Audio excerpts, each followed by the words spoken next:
They got Jihad Campbell. I'm talking so much ish right now, bro. I'm talking so much Oh ish. yeah, they do. I I think Jahai Campbell made a play too. I think he forced a fumble. He forced a fumble and yeah, Quinion picked it up. he got a That pass was a deflection. guy that I really like people were looking Campbell. at. People were looking at. Remember, Yeah, but not at number 6 though. Jihad at 6 would have been a little. no That'd have been wild. teens for sure. That was a trade down guy. I down. liked him, and then who was I really like the dude that the Broncos guy. I really like the dude from Texas. I forget his name. Jade Barron. Jade Barron, bro. I thought that he would be a perfect replacement for Trayvon, or not Trayvon.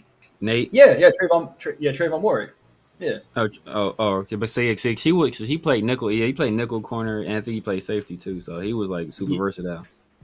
Yeah, like I feel like that would have fit in perfect with what we're getting out of Warwick though, because he played kind of near this line of scrimmage, but he could play nickel too. So unrealized dreams though, it's okay. Exactly. Hey man, don't forget to clock in, like, comment, subscribe, hit that notification bell. Here we go. Great Pharaoh. The gift of Troy is a fabulous fabric from the land of the 5 rivers.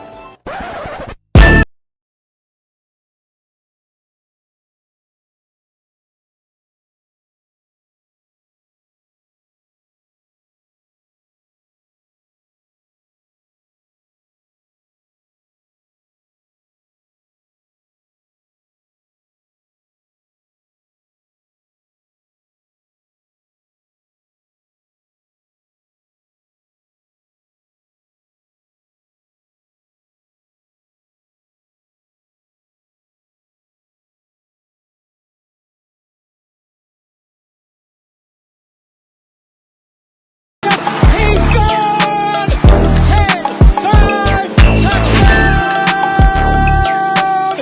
Raiders!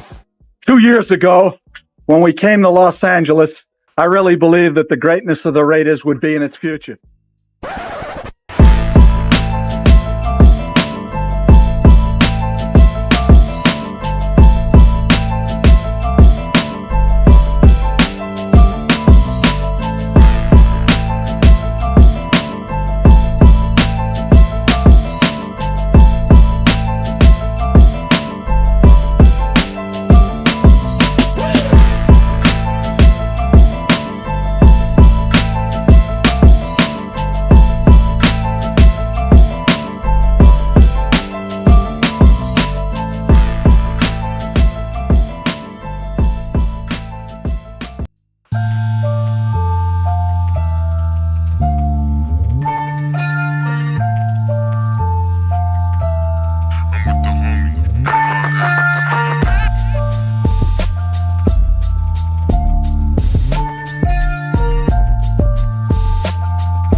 We are back for another edition of Around the Shield, man. Hey, man, we got our guy Mint Beast back in the building.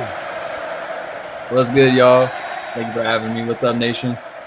What's going on, man? Hey, man, we got a lot to talk about, man. Hey, Raiders always keep it interesting. So, obviously, you guys, if you guys been hiding under a rock, You guys might have heard of the Amari Cooper news. We're going to get into all that.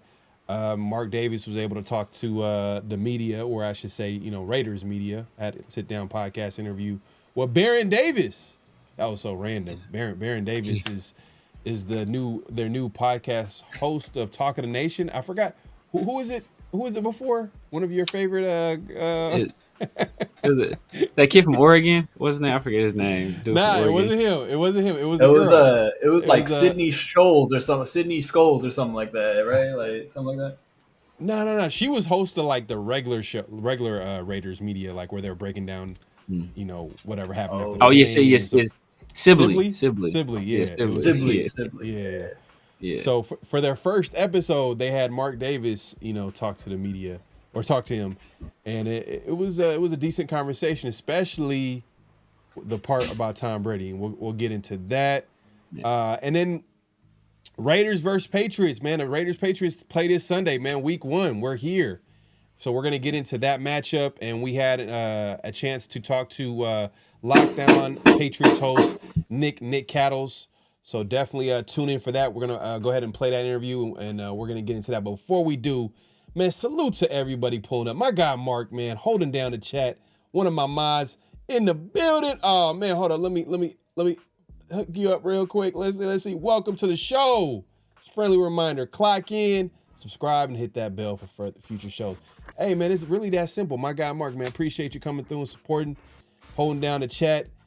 Both chats, it looks like, man. He's holding it down, man. Yaya holding it down as well, man. Salute. My guy, man, appreciate you coming through. Raider Paul in the building says, Cowboys lost. Cowboys lost. Woo! Oh, man, we got to.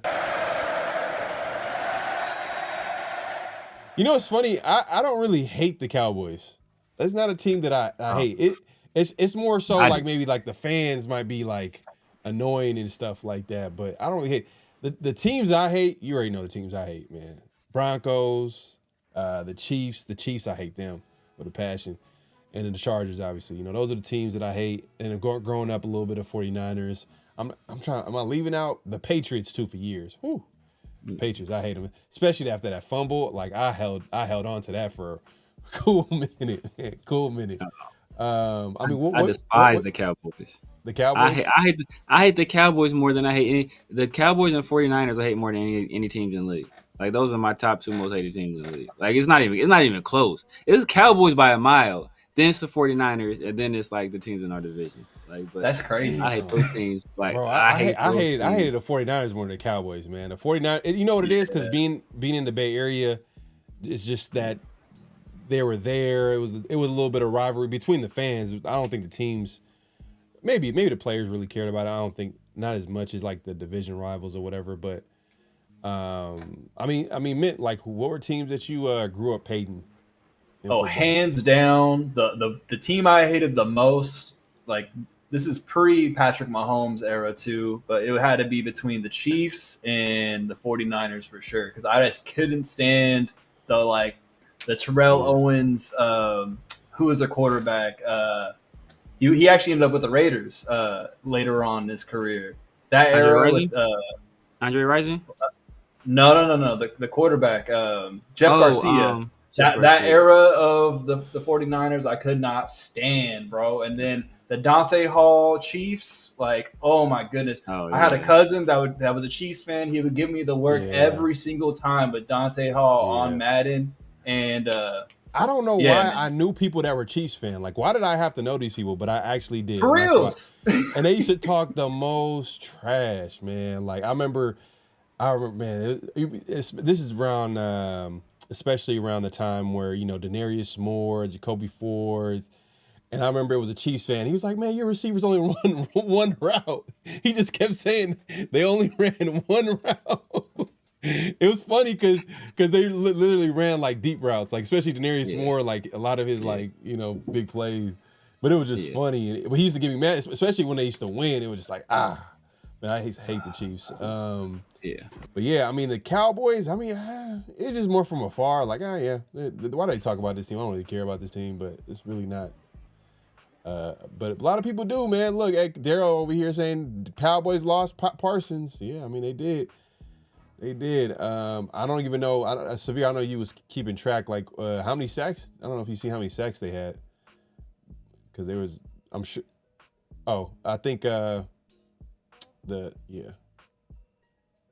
Only one person had a sack. It was Nealand, I think, something Nealand.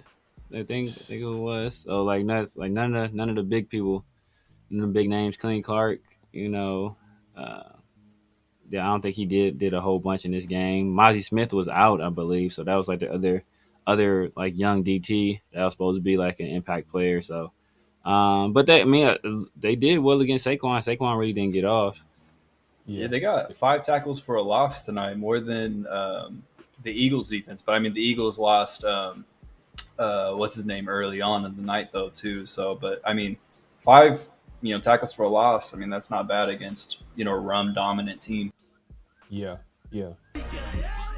Salute to Myra. Salute to everybody pulling up. Salute to my guy Daryl. I know he pulled up earlier. Man, we got everybody pulling up today. Coach earlier said, "I'm gonna skip the season." Come on, man. Just have a good time and enjoy some football. It might be. Coach, if you don't come back until we have a franchise quarterback, you may never come back. You might never see. You might never see. You may never make it. Come on, you Coach. may never make it. Yeah, at least come back and see your boy Omelet. Salute, man. Salute to Huey P pulling up. My guy Rosetown in the building, man, pulling up. Man, we got everybody pulling up today, man. We appreciate everybody. LS in the building, man. My guy, man, appreciate you coming through. We got everybody Egalitarian in the building. This coach says the greatest NFL matchup is the Raiders Cowboys, so I can never hate them. They're a legacy team. You mean you can never hate the Cowboys? I mean, shit. I mean, if they play against the Raiders, man, I ain't gonna lie. Yeah. Care less. But I will say with the 49ers, I hated them, but I did respect them. I did respect T.O. Like, I ain't gonna lie. I seen it firsthand. I was like, God, oh, man, yeah. that's a top just, 5. I just didn't like the way he was talking to my team, bro. Like that's like I love the way he talked to other people's teams. But like, I thought back Raiders, then, bro. growing up, I thought Charles Woodson was untouchable until he played against T.O. and T.O. gave him that work. Man. I'm not gonna lie, but Randy gave him that work too. No, but Charles had some good games against Randy. But that first game, I know that first game he gave. That first game. I want to say the first game they played, it was like a big matchup. I think Randy gave him that. I feel like T.O. like did it like every time that they played against you. It was just like T.O. was just the physicality. He was just a physical receiver. Like even Champ Bailey, I remember. I don't know if he was with the Cowboys or the Eagles. I'll never forget that play. Like Champ Bailey had him like right in front of him and just T.O. just gave him that little juke, 60, 70-yard touchdown all the way to the house. It just embarrassing Champ, and Champ was like a top 2 corner, like he was top 3. Like people argued like outside of Charles and I mean he might have been the best corner for a few years back then. Yeah. So Champ wasn't no tackler though. They don't talk about that though. They don't talk about that. They don't care about that. But hey, look. When these corners matched up against T.O., man, the top corners struggled. They struggled, man. Yeah. They struggled a little bit. Oh yeah. My guy, man, I can't forget last show. My guy Raider Smoke put in the super chat. We forgot to read it, man. My guy, appreciate you supporting the show as always, man. I'm not gonna forget. But here we go. He said, "It's if you had to choose between Nnamdi in his prime or Khalil Mack in his prime to play for this year's team, which guys would we be picking?" Oh, for this year's team? This year's team. Damn. Oh, I'm still go. Nnamdi would have been nice. Nnamdi would have been nice. I'm gonna still go. Mac though, just because you got that pass rush where they can't. Even if your corners ain't great, if you getting so much pressure on the quarterback that at that point it just makes it just extremely difficult for them. But if they can't cover though, it's just short pass, just boom, boom. Just it's a short passing game will kill. If you can't cover, you can't really stop what. Yeah. I'm gonna go Nnamdi, bro. I'm gonna go Nnamdi with Pete Carroll. Yeah. Thing is, though, he's they just throw it to the other side. They just throw it to the other side. Like they just avoid 90. It's like, all right, well, we don't worry about that side of the field. We'll just throw it to this guy over here because this dude's over here trashed. Yeah. Low key, yeah. I mean, Raiders defense, they got some hole. But go ahead, man. Go ahead. Bro, I would take Khalil Mack right now. I'll put him on our team, bro. I'll take his ass at like 31, 32, throw him on the team, bro. Like, I feel like Khalil Mack just showed that, like, in his prime too, he could impact the game in so many different ways. Like, he had an interception, fumble recovery, forced fumbles. Like, he's a playmaker. And Nnamdi was when he got opportunities, but like Severe was saying, like, we were still like 5-10, 5-11 on those teams, man. They just throw the other side. But you can't use it from that standpoint because like those teams that you're talking about didn't have a quarterback. True, but like you just put him on this team. Right now. Derek Carr compared to Andrew Walter, compared to like Marcus Tuiasosopo, compared to like I can go through a list of quarterbacks. Like that, Kerry Collins. That makes it even. But know what? That makes it even more so because if this team, right, we expect like to score some points, like between Ashton Genty, Brock Bowers, Jacoby Myers, Michael Mayer, we expect to be able to score some points. So if we're able to score and get out the gates fast and put up points, and then the thing about Mac is Mac was good against the run, and Max is good against the run. So we shut down the run and we score early and we force them to pass, and then you get all kind of opportunities with Max able to rush the passer, and then Mac able to rush the passer, and then you can let Tyree do it. You know, he can rush the passer from defensive tackle position, and hopefully he get more protection out of him. And then a guy like Adam Butler, he's a really good pass rusher too. So you get 4 guys on the line of scrimmage that's pretty solid pass rushers. At least 3 of them, and one of them is a question mark in Tyree. But you got 3 guys for sure, and a possible in Tyree. And they got to throw because they're behind and they can't just dink and dunk up the field all the whole time. Then you're like, all right, now the dude's pitching the ears back. Yeah, and it simplifies the.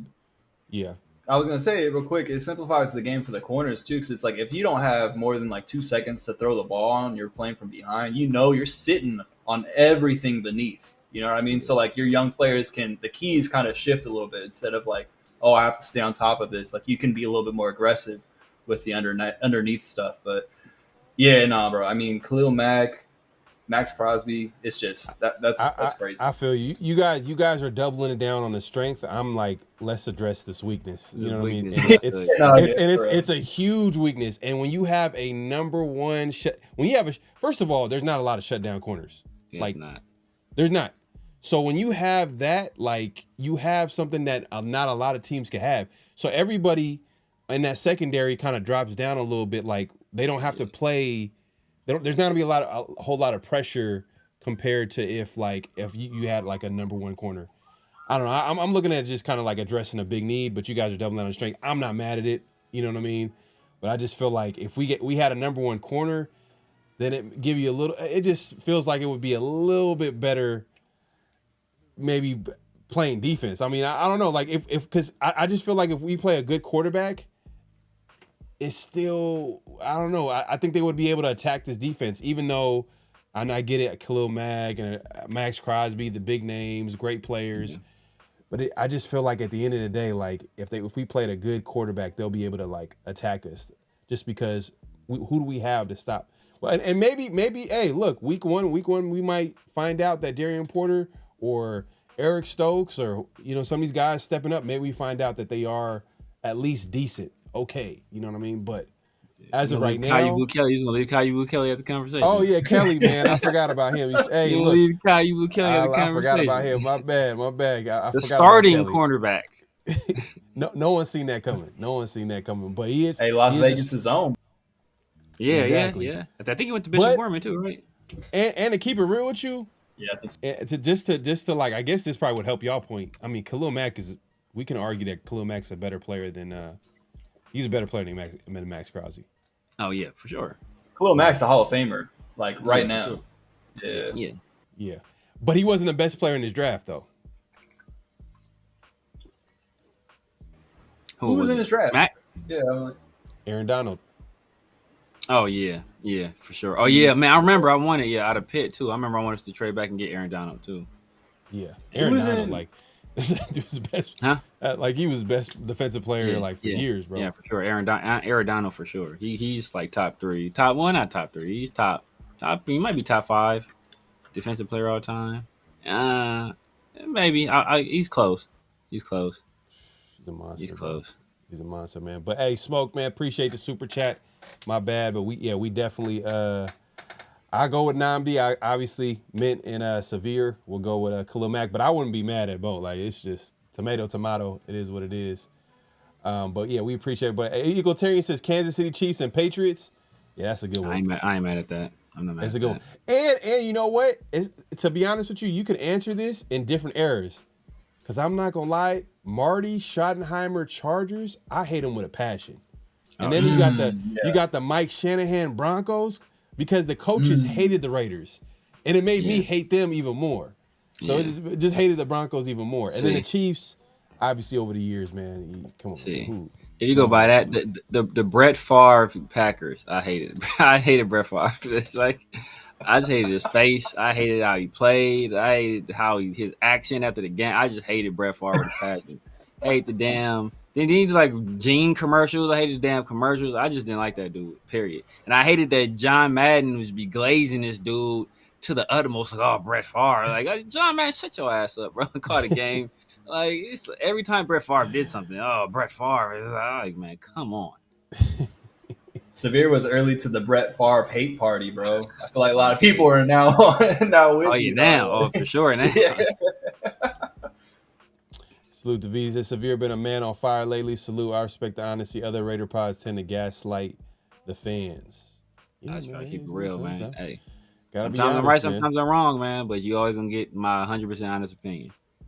But Fabian Washington getting cooked all game long. Oh, you talking about with the guy with Namdi? Yeah, the guy we took in front of Aaron Rodgers. That was crazy. Bad. That was crazy. And the crazy thing is, I thought we were gonna pick Aaron Rodgers. I was like, oh, like this is like I thought we were gonna get our quarterback in Aaron Rodgers, and he was literally at Cal, not too far from where the Raiders play. So I'm sure like they're aware of Aaron Rodgers and what they probably sent some scouts there. So for them not to even pick him, oh man, that's one of those. That's a whole different conversation for another day. Matt, it's a good point. Matt, Namdi, come on, man. Namdi was a system guy. Mac would get good, and yeah, that's true. Yeah, I mean, he was a great guy, right? He was a great man corner. Yeah, and he just honest, but I think he could play in this system though, because I think they're playing cover 2 in Philly, right? Weren't they playing cover 2? A lot of zone. Yeah, I think for sure so. Zone. It was zone, but I think it was cover 2. Like in a cover 3 system, I think he'd be able to. I think because that's once it gets past a certain point, it's basically just man. You basically man. Yeah. Yeah, unless he's like was playing quarters and struggling, then it's different. But like if he's the flat defender and it's like you're not able to use his talent, you know what I mean? Because I want him running with the man up the field. I don't want him sitting on the flat. You know what I mean? Cover 2. So if you're running quarters and he was struggling, then it's like okay, maybe he's just a man guy. Yeah. And to be real, Khalil Mack's a better player than Namdi. Defensive player of the year. Like he's had a better career. Yeah. Went number 4 though. Like he's a better player. So it is what it is. But like I said earlier, we had a special guest from Locked On Patriots, Nick Cattles. He was able to join us and talk about the Patriots, who we play this Sunday, man. So we're gonna get into that interview. We appreciate everybody pulling up. Make sure to clock in, hit that like button, hit that subscribe button, hit that notification bell. And we'll be back once the interview concludes. Here we go. Hey, man, we got a special guest today. We got Nick Cattles, man, host of Locked On Patriots, host of Locked On NFL, and just many other things that he's got going on, man. Hey, we appreciate him just coming on. But, Nick, man, how's it going? How you doing? I'm doing all right. I had to apologize before we started to record this because I'm not in my usual settings, but trying to do the best I can. Hopefully people can see me well, hear me well enough, and we can talk football. Perfect, man. It works out for us, man. But I just want to start. Let's just not waste any time. Let's just get into it, man. Patriots, Raiders this week. What's going on with the Patriots this offseason? I know they have a similar situation to the Raiders with new head coach. How's Vrabel kind of been so far? Well, people love him, and that's not too much of a shock because he played there and he won some Super Bowls with them. So I think people just wanted to move on from Gerard Mayo, frankly, because it was so bad last year. I don't know what Mayo did well. I don't think he did anything well, and I was rooting for him when he got hired and hoping that he would work out, but he just didn't. So it was bad all around. So I think people are excited about what Vrabel has brought to the table. He's proven he can be an NFL head coach, which is a big step forward from Mayo. And, he wants to reset the culture. So, yeah, I mean, it's been an off season of change and a very interesting preseason. And that change, I mean, continues to happen even late last week with Jabril Peppers getting released. So it's been a very busy offseason. I'm sure you guys have had a pretty busy offseason out there, too. No, yeah. I mean, we have. I mean, everything's changed for us. It's for the 100th time in a row. Exactly. New GM, new head coach. it's very, very similar situation to you guys, where a lot of people started off loving Antonio Pierce, and by the end of it, you couldn't find a person to say a nice thing about him, to be honest with you. And then we hit the reset with a guy who has past experience as a head coach. He's probably 60, 70 years older than Vrabel, but, still lots of experience.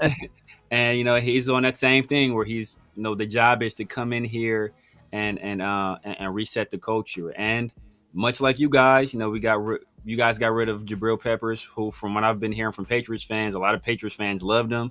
And we got rid of a guy in Jacorian Bennett, who most Raider fans really like. So, I guess that's what comes when you have a new regime. They get rid of some of the guys that the fans like from the previous regime, and they kind of bring in their own people. Yeah, I mean, you got to get used to it, right? I mean, so Bennett's gone, Hobbs is gone, Morig's gone from you guys, secondary, right? And the Patriots are going to start 2 new safeties this weekend, including, I think, 1 rookie. I believe Craig Woodson will be starting alongside Jalen Hawkins. So they're going to have the rookie from Cal starting from day 1, which is a surprise. He had a good preseason, but, everybody kind of understood the Kyle Duggar thing because he had a bad year last year, dealt with an injury, and he got off to a really slow start in the preseason and camp. So, I think it was more of a money thing with Peppers because Duggar is on the books. He would have cost them almost $10 million on the cap with dead cap hit. So I think it was easier to let Peppers go. But I am personally a fan of Peppers. I think he's a really good football player. And, whatever team gets him, I do think we'll get a bona fide NFL safety. Not the strongest guy in coverage, but can still make plays, come downhill. And he's really a good leader. It takes accountability almost every single time. So I'm a huge fan of Jabril Peppers. So it was tough to see him get released, but I also understand, like you said, it's the culture. You want to kind of get your guys in, and I don't think they felt they could have lived with both Duggar and Peppers because they're too alike, too similar as safeties. So they had to pick one, and I think the money won out, and they moved on. Yeah. That's interesting because I know Raider fans, as soon as anytime a fan base hears a player of any type of skill level gets released or cut, they're going to want to see if it fits in with the team. And especially with the Raider fan base, they're looking at Peppers. There's an opening there. We got a lot of inexperience in that secondary. With Peppers, we kind of looked at we see the connection with Patrick Graham, but you're saying that Peppers' game is not really that deep safety. It's more of a guy in the box. Yeah, he's not best served as a deep safety. He and Duggar are both better in the box, closer to the line of scrimmage. I think Peppers can play some of that, but that's not really his strong suit. And, I think the Patriots looked at it and said, well, we want guys that are responsible on the back end that can GTFB, as Belichick used to say, and make sure that, they're responsible on the deep end of the field. So, and this will get tested out, from what I have heard. My guy Q Myers from Locked On, talked to him, did a crossover yesterday with him. He was telling me that you guys are kind of into the idea of Geno Smith testing defenses downfield. They've done some of that in the camp. So I think, look, I would not be surprised on Sunday if the Raiders take a few shots, and frankly they should, because Jalen Hawkins, again, he's not really a great impact kind of player. He's also more of a in-the-box type guy. And Craig Woodson's a rookie, so you always want to test the rookie and see if he's got his head on straight. So I would not be surprised if Geno took a few shots downfield. Yeah, we're gonna see. It's gonna be interesting though. You talk about you got your defense. Let's start there. We heard that Gonzalez might be hurt going into this game. Is it possible that he's gonna miss that game? I think it's probable. Yeah, I mean, I would be at this point. I'd be very surprised if Gonzalez is out there. So he got hurt in late July. He has not practiced in 5 weeks now, and every time Vrabel's asked about it, he's a little upset and a little frustrated. Not sure what. I don't know if he's frustrated because Gonzalez had a setback. I don't know if he's frustrated because Jordan Schultz came out with the initial report and said that he would be available for week 1, which a few hours later was, I wouldn't say shot down by a local reporter, but Karen Garigian, who's really good at what she does. She's been on the beat for like 30, 40 years. She came out about 3 hours after Jordan Schultz's tweet and said that the Patriots didn't have really an idea of when Gonzalez would be back, and they were just going to kind of treat it day to day and see where he ends up. So, I mean, right now, I would find it highly unlikely that Christian Gonzalez is out there on Sunday. Oh wow! That's I mean, he's dealing with the hamstring injury, correct? Yes. Yep. Yeah. Those soft tissue injuries are tricky. So with Gonzalez out, obviously you guys have Davis. Who would you be looking to start opposite of him if Gonzalez is unable to go? Yeah, you'll probably be looking at Alex Austin. I think he's next man up, so to speak. I believe it was the Bills back in 2023 he got into the league with. He ended up on the Patriots roster late in 2023. He actually flashed a little bit at the end of 23. Going into last season, he was, a top 3-4 corner on the team. He got hurt and missed a lot of the year. When he came back, again, he showed out pretty well. He's had a strong camp.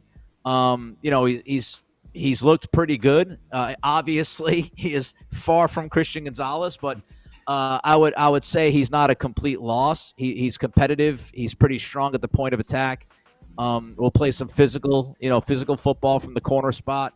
Every once in a while, hand in the cookie jar. Every once in a while, does a little bit too much. But Alex Austin will likely be your second outside corner opposite of Carlton Davis. And I would think, that the Patriots like to kind of, from what we understand with this new coaching staff, they like the idea of both Marcus Jones and Austin in the slot. And I think if you're going against the bigger slot, Austin's the guy. If you're going against the jitterbug, Marcus Jones would be the guy. But now if Gonzalez is out, I would think Austin starts on the outside, and it would be most likely Marcus Jones in the slot as the nickel defending there. And then they also have DJ James, who's also had a pretty good camp. He would be the next guy after Marcus Jones. Yeah, it's going to be interesting because from the Patriots' perspective, Gonzalez is obviously you said it's going to be probable that he's going to miss this game, and I can see Vrabel looking at the Raiders and being like, I wouldn't want to risk it playing against them, especially because Raiders' strength isn't really their wide receivers on offense. We do have Myers, who you guys are familiar with. The Patriot fans are familiar with. Really good player for us. He's asking for a contract, which we feel like he deserves. He hasn't got that yet. But outside of him, it's a lot of inexperience. I'm wondering who's going to be matching up with a guy like Brock Bowers, who we feel like is the number one option on offense. Yeah, because I've heard about Matre Mapu. I think is that his name? Oh, Marte Mapu from Sacramento State, from Stack State. Yes. So your question is a question that I've been asking, and we've kind of all been asking here in New England as well. Who's going to handle Bowers? Because there's a couple of different ways you can look at it. By the way, I love Jacoby Myers, and they should pay him. But looking at the Patriots didn't want to pay him; they should have paid him, and now the Raiders don't want to pay him; they should pay him. But you look at Bowers, and it's going to be a very difficult task because I know Terrell Williams, the DC, said today to the media that you could put a corner on him, and I've been saying maybe you try Carlton Davis on him a little bit because Carlton's longer, got long arms, can play physical, doesn't have any problem with kind of jostling and stuff like that with bigger guys. But Williams brought up a great point, which was, hey, look, if you throw a corner on Bowers, the problem is the Raiders can run on you because then the Raiders are because Bowers is, he's a wide receiver in a tight end's body, he'll be able to block the corner and they will just murder you running the football towards that cornerback until you make a change. So That's a challenge. Obviously, Bowers, how much he moves around the line of scrimmage is also a challenge. So I don't know if they're going to go with committee. I mean, if you go linebacker, I would say that Marte Mapu is probably the guy that they try. Now, Mapu is an interesting dude. He was drafted out of Sac State by Belichick. Very athletic, safety/linebacker. We wondered if he was going to be a hybrid kind of guy. They threw him back at safety. He has just been destroyed by injuries, has not been able to stay healthy, but got through this camp relatively healthy, and Vrabel transitioned him and, Vrabel and Terrell Williams transitioned Mapu to linebacker, which I wanted to see from the very beginning because, he's 6'2", 6'3", 225, 230. He's a bigger dude and athletic and very smart. So they transitioned him to linebacker, played pretty well. But, I mean, the best he played was against the Giants, which was the final preseason game. So what does that matter? Probably not much.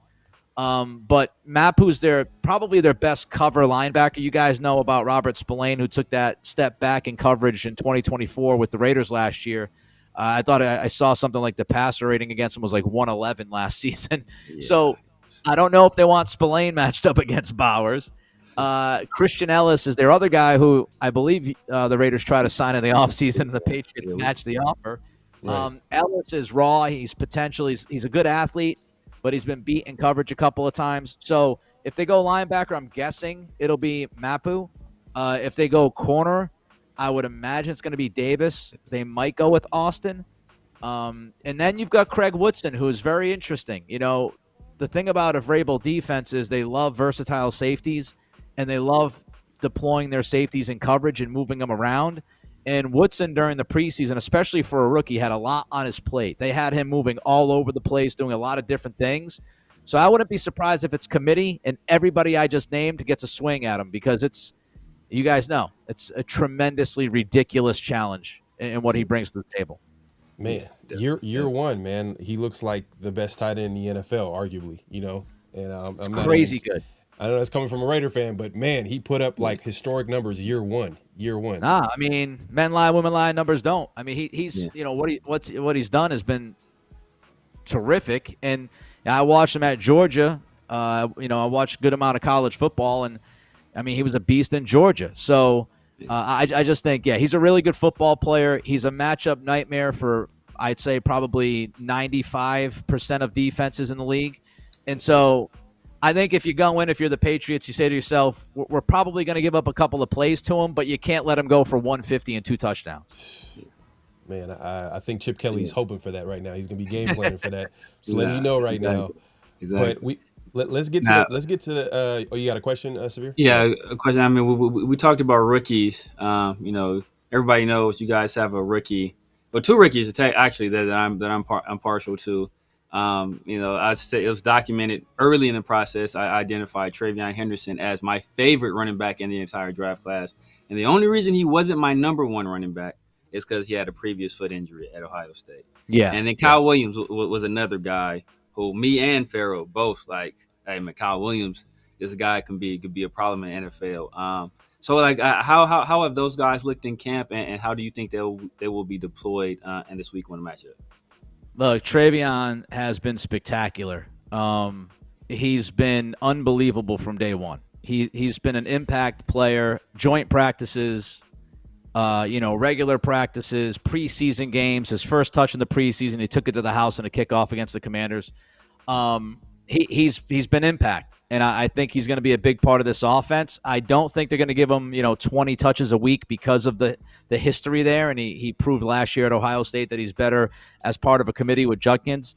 But you look at him and he's just different. He's got different traits. His speed is just different. His ability to impact the pass game is, I think, it's going to be right up there with some of the other really good running backs who can catch the football and make plays in the passing game. He's been tremendous, and I'd be shocked if he didn't have a good season if he stayed healthy. I think Josh McDaniels will put him in advantageous positions. I would imagine on Sunday they're going to try to, matchup hunt with Henderson and get him on the line of scrimmage from time to time, get him matched up with those wheel routes against your linebackers. Landon Roberts can't cover me. So I think, if they can try to get him on Roberts, they'll do it. I say that because I watched Landon for a few years in New England. So you got Henderson, who's been terrific. Kyle Williams, interesting because he started off and people were wondering what he was going to be. Is he going to be a boundary guy for the most part? Are you going to move him around because he has that yak ability as well? And the Patriots seem to be pretty, stuck on the idea, and I don't disagree with this, trying him at the boundary to start because it's that speed on the boundary is something they're missing. Kayshon Boutte, Matt Collins are kind of their boundary guys. Neither of those guys are speed demons. Williams brings that different level of speed getting downfield, that verticality. So he started off somewhat slow, but then he started to pick it up. And, it's funny, if you look at the box scores and you look at the preseason game against Washington, he didn't have a single catch.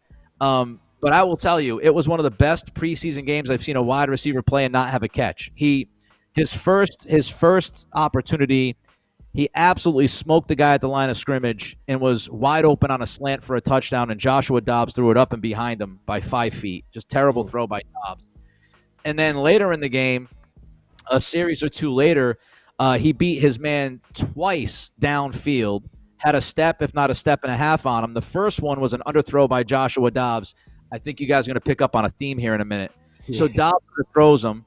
And then the second time he beats his guy, he gets mugged. I mean, just clearly mugged, and the official doesn't throw the flag. So he won on 3 routes pretty much in a row and got nothing out of it. He could have had 2 touchdowns and 120 yards, and he got nothing out of it. And then, so obviously, Mike Vrabel came out and he said as much after the game, that week after the game. He said, that he thought Kyle Williams played great and that the numbers didn't really justify how well he played, which a lot of us were saying. And then, so he has a good week of practice. He gets into the Minnesota preseason game. And interestingly enough, the Patriots, Williams up until that point really didn't play much with Drake May. The Minnesota game, Williams, all of a sudden, he played, a number of snaps early with Drake, which I would say was showing the staff was giving him a shot because they saw that Dobbs killed him the week before and said, we're going to give you a chance with May. He had a couple catches. He was playing well. And then here comes that theme again. He's going across the middle, and Josh Dobbs throws him a hospital ball, and he throws it up too high. Williams, to give him credit, not afraid to go pluck it. He plucked it out of the air, but oncoming defender, and Dobbs threw it high, left him susceptible. He got croaked, got a concussion. I would think it was a concussion. They didn't tell us, but you could tell by the reaction. Right. And so he was gaining momentum. He was picking up steam, and then he missed a week of practice because of that concussion. Didn't play the final preseason game, but he is back. So kind of like one of those things where I think if Dobbs doesn't throw the hospital ball and he continues to play as well as he was playing, I think you would have seen even more momentum gained as he was heading into week 1. I'm not sure how much he'll play on Sunday because you got 4 or 5 guys kind of angling. But I do think we saw enough early to believe that he could eventually, mid-season, later this season, play a role and contribute at least a little bit by the end of the year. So he was looking better and better, and then the unfortunate injury happened. That's interesting because it sounds like you guys have a couple of rookies that you guys are excited about with Williams. And I'm not going to lie, Williams, he has a good matchup against his Raiders secondary. It's a lot of inexperience. We don't know what to expect. And then obviously, Henderson seems like an explosive playmaker, which best matchup this week right here.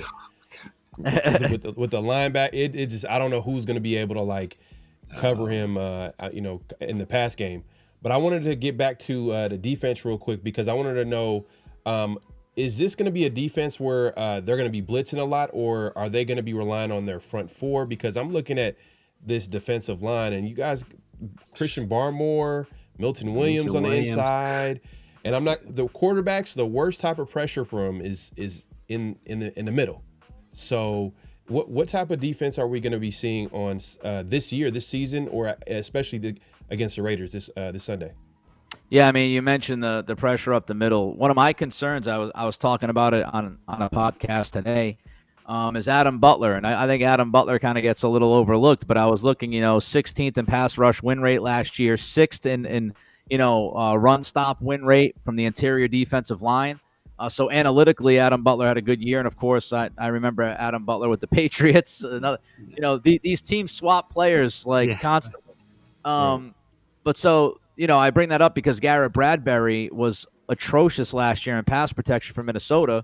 He has not had a great camp for the Patriots at center, and I think the Raiders can take advantage of that a little bit on Sunday.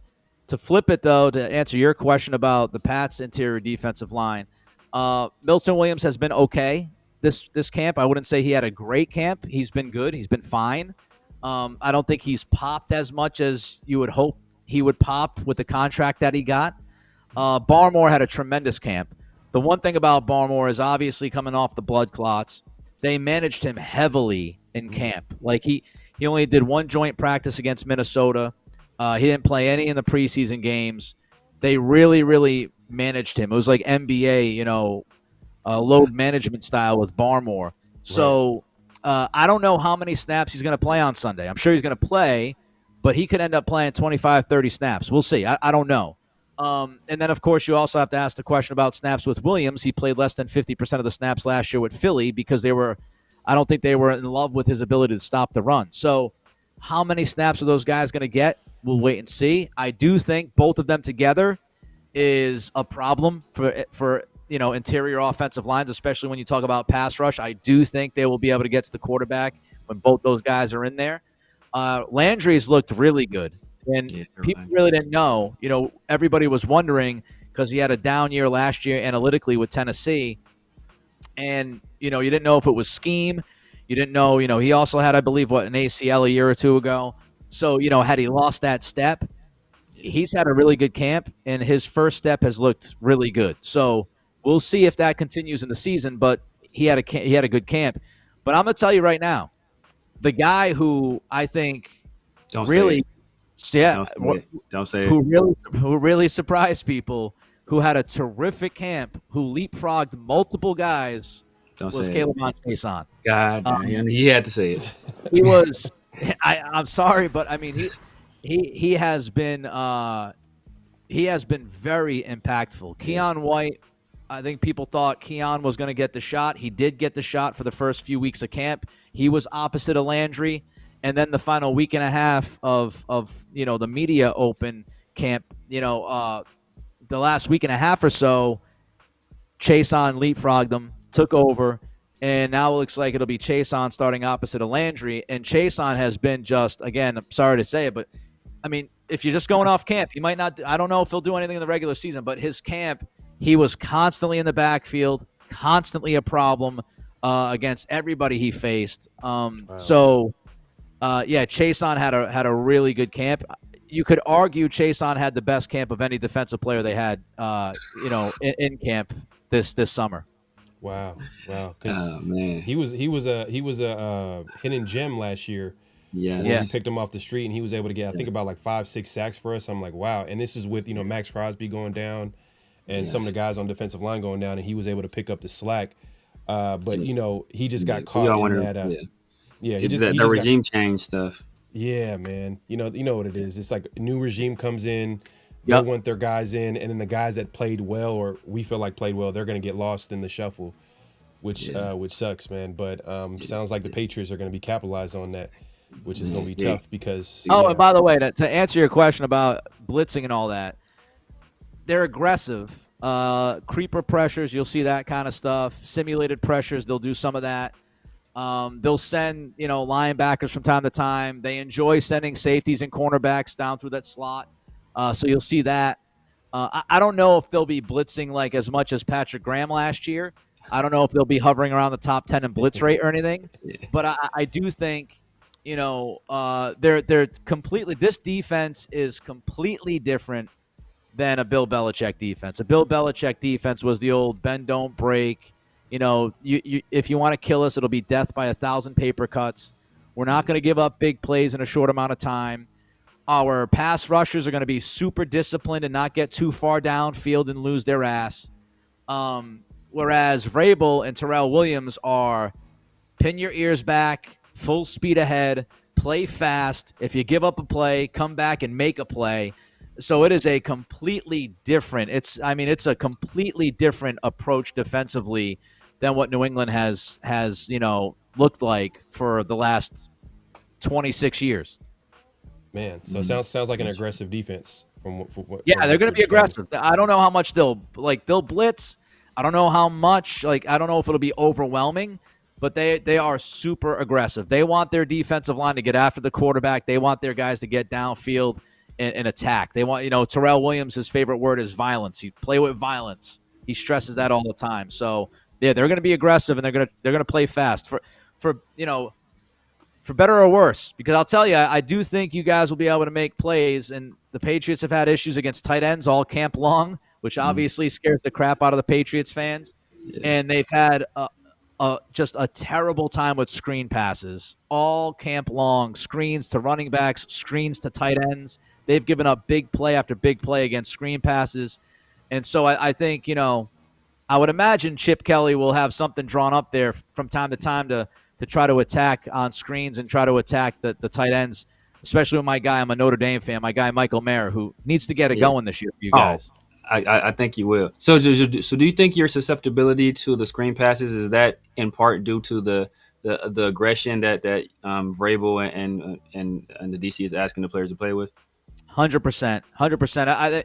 If you're streaking downfield, you're being super aggressive, you're trying to make a play. And sometimes, you get caught like a chicken with your head cut off and you're screaming down to try to make a play and the guy's behind you. And then, oops, I just gave up a 35-yard play on a screen pass that should have gone for 5.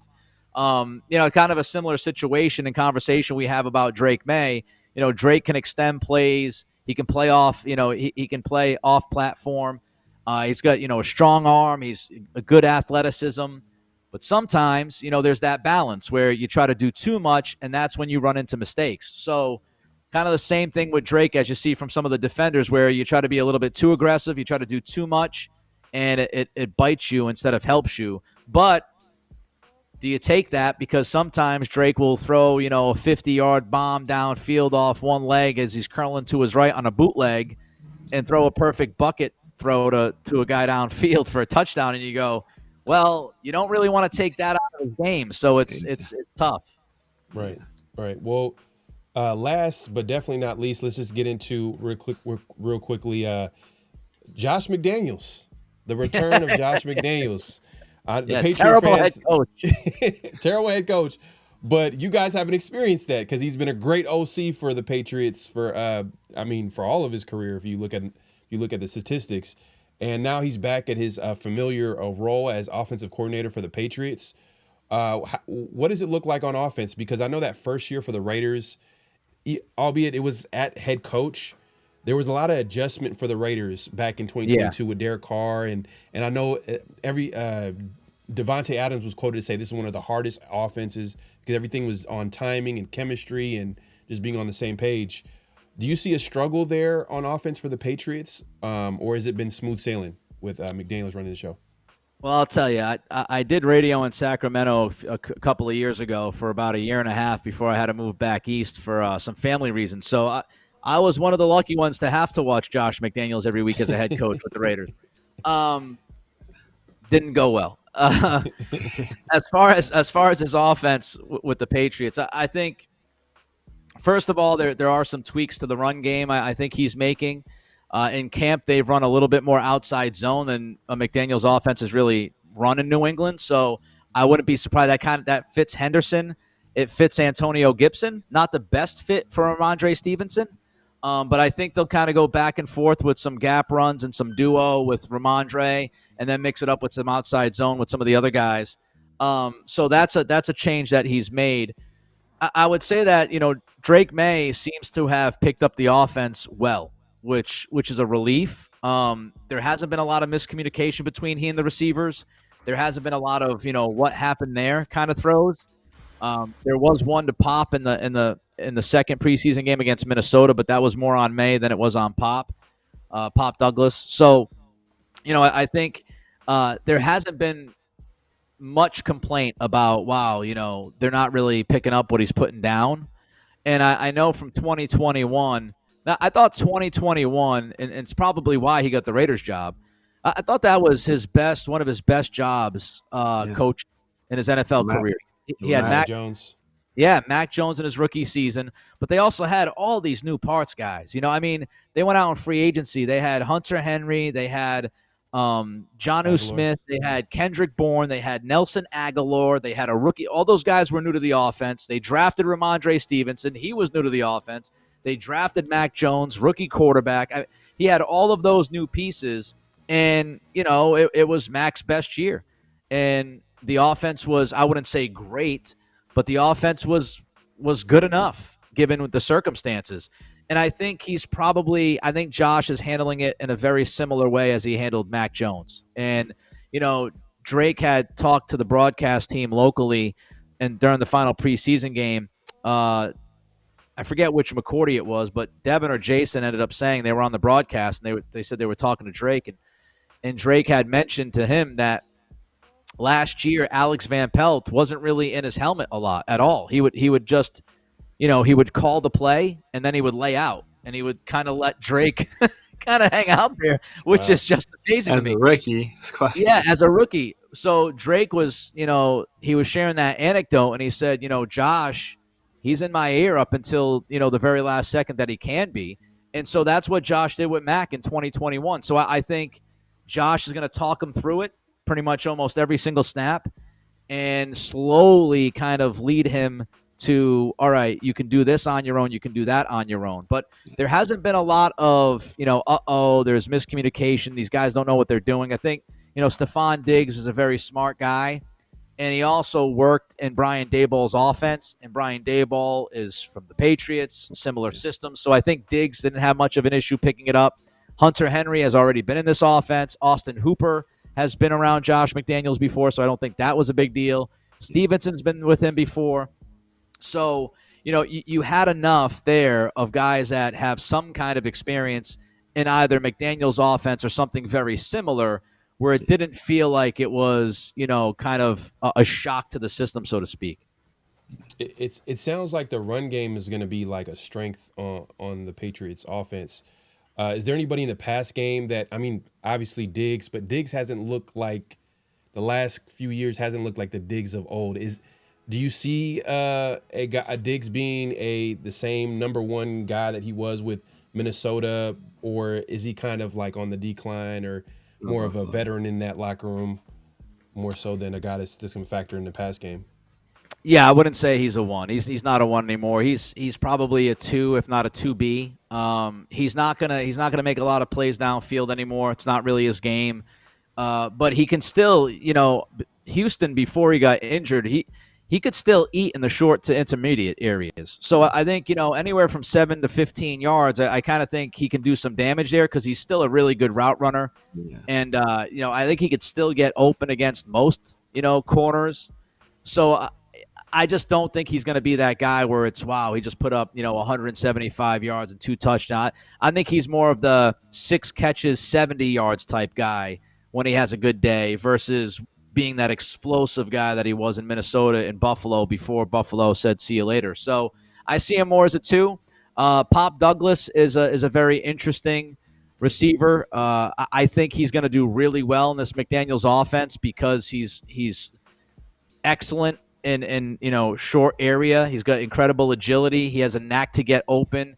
I think, McDaniels likes to move his receivers around and put them in different spots. I think Pop will do well with that. Mac Hollins has had a really good preseason, surprising me. I kind of liked him, but I thought I knew what he was. He's like a 30-catch guy. He's a big dude. He'll play outside. He's pretty good in the red zone, try to box guys out. But he's actually been more effective than I anticipated. So he's had a pretty good camp. Kayshon Boutte had a pretty good camp. But look, nobody's going to sit here and mistake any of these guys for number 1 receivers. I think the Pats have, good depth from like 2B to like 6. They just need a 1A, and somebody who can be that alpha, which they've been looking for years. But I do think Pop's going to eat a little bit in this offense. I think Diggs will be okay as long as he continues to progress physically. And, hopefully Kyle Williams pops up as we get later towards the end of the season and starts making some plays.